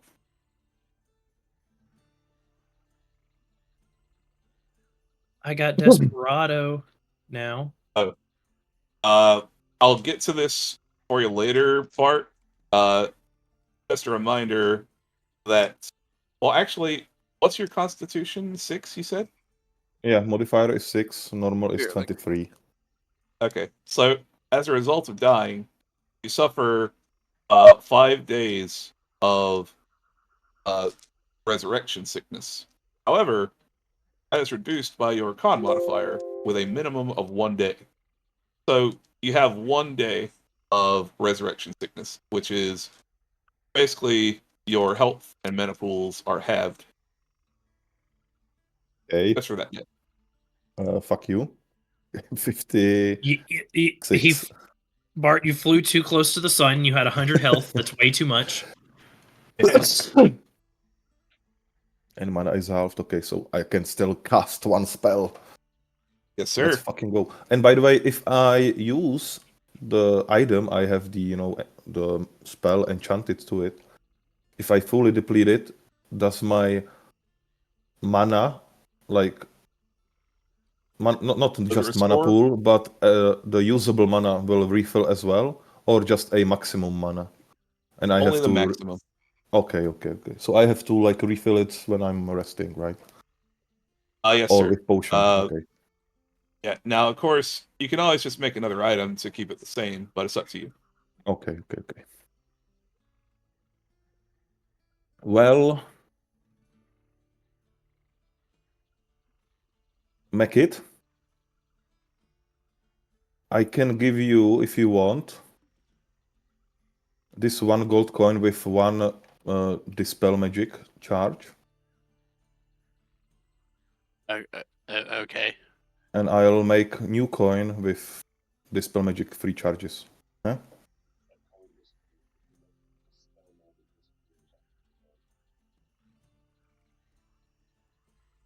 Really? After the day?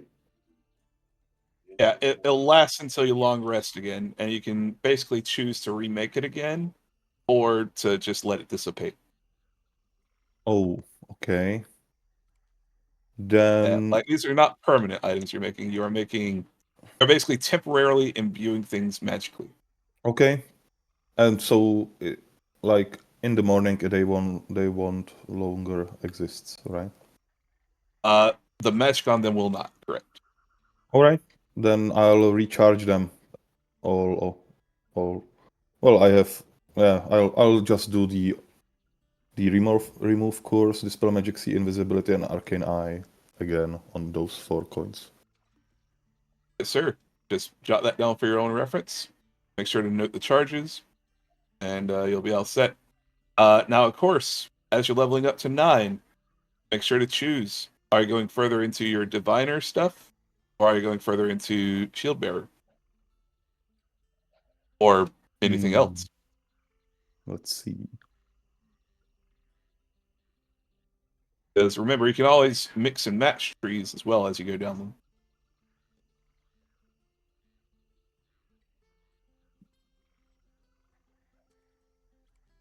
But of course, only chronologically. Level 9 diviner. Let's go. Holy Nova. So you would be starting from the last point you spent in diviner. So, you started out at level 1 diviner, right? On your last level up of it. So you'll be going up to level 2 diviner. Okay.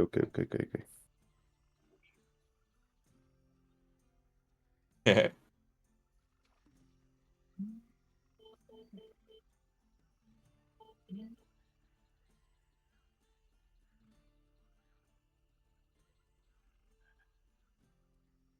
Mhm. And where is the warrior class? It is Oh, above here. the sorcerer class. And so I am what, level 6? I think level 6 sorcerer. No, shield bearer. Oh yeah, Silver. Yeah, my bad. Yeah. Yeah, just find where you're left off there. 'Cause I don't think you've been back to it since you've gone to diviner, and yeah, just work from there. Ruthless battery is useless to me. So diviner it is, level 2, 45 command and charming him. Yeah. Yes, sir. Where can I fucking note that? Under abilities, kind of like to your lower right. What ones did you gain? Sorry. No, I want like 5 point. I want to write like 6 points in the, or 7 point. If I'm level 9, should I be like what, 7 points in warrior, shield bearer? Oh yeah. Sorry. So what people typically do is at the top of their page, you see a class and level plot. You just write what level you are of each class up there, and that will tell you how many points you put in. So if we are level 9, that's like 7 for me. It's 7 points in shield bearer and 2 in diviner, or 6 in diviner. The first one that you said. 7. Okay, 7/2. So Okay. sir. Thank you. Let's see. You gained Fortify, Command, Charming him. Holy fuck, that's gonna be huge. The fortified fucking AC gave me all AC. Yes, sir. Increase a creature's AC by 2 for rounds equal to your Wisdom modifier. Creatures can only be affected by this once per combat. Range is touch. So you have to be next to somebody to be able to do it on them or yourself. And the ability is only 10 mana. Not bad. And wisdom modifier is free, so 3 rounds. That's good. Nice.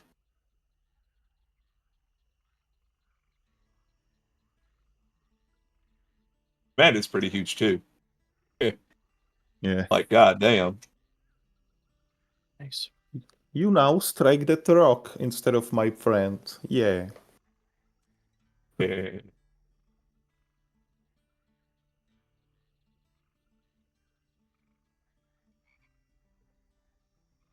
And when I use the command, do I know the available abilities that opponent or the creature I use it on have? Yeah, I will. I'll send you the D&D version of command. It has a list of abilities you can say. Some of them are drop, as in drop weapon. Grovel, as in basically go prone and helpless. They're all one word. Yeah. And then it is kind of up to the DM to decide how that person does interpret it, but it is intended to be an obvious interpretation. Oh, I thought Yeah. it would be like, use blast wave, on your friends instead of mine. Oh It's yeah, not it's like stuff that. like that where it would harm themselves or an ally. Let's see. Command a target to perform a command of your choosing. If the action that you choose would cause the target to be harmed, the target has advantage on the save. So Oh, you technically could tell it to hurt itself or its allies that would have advantage. yeah. So if we could impose disadvantage, I mean, Yeah, that's much better. Especially just- when it's some fucking dragon doing 6 strikes in one attack. Oh, yeah. Mhm.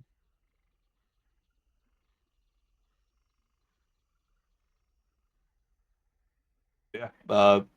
That power is available to your command. Now, the D&D version of it does have a list of things that it kind of restricts it to, but frankly, if it's nothing too crazy, I'll let it happen. So it's, feel free to come up with one word commands, and we'll see what we can do.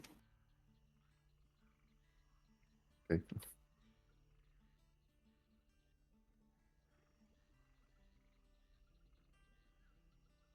So Alright. I'll just, get myself here, like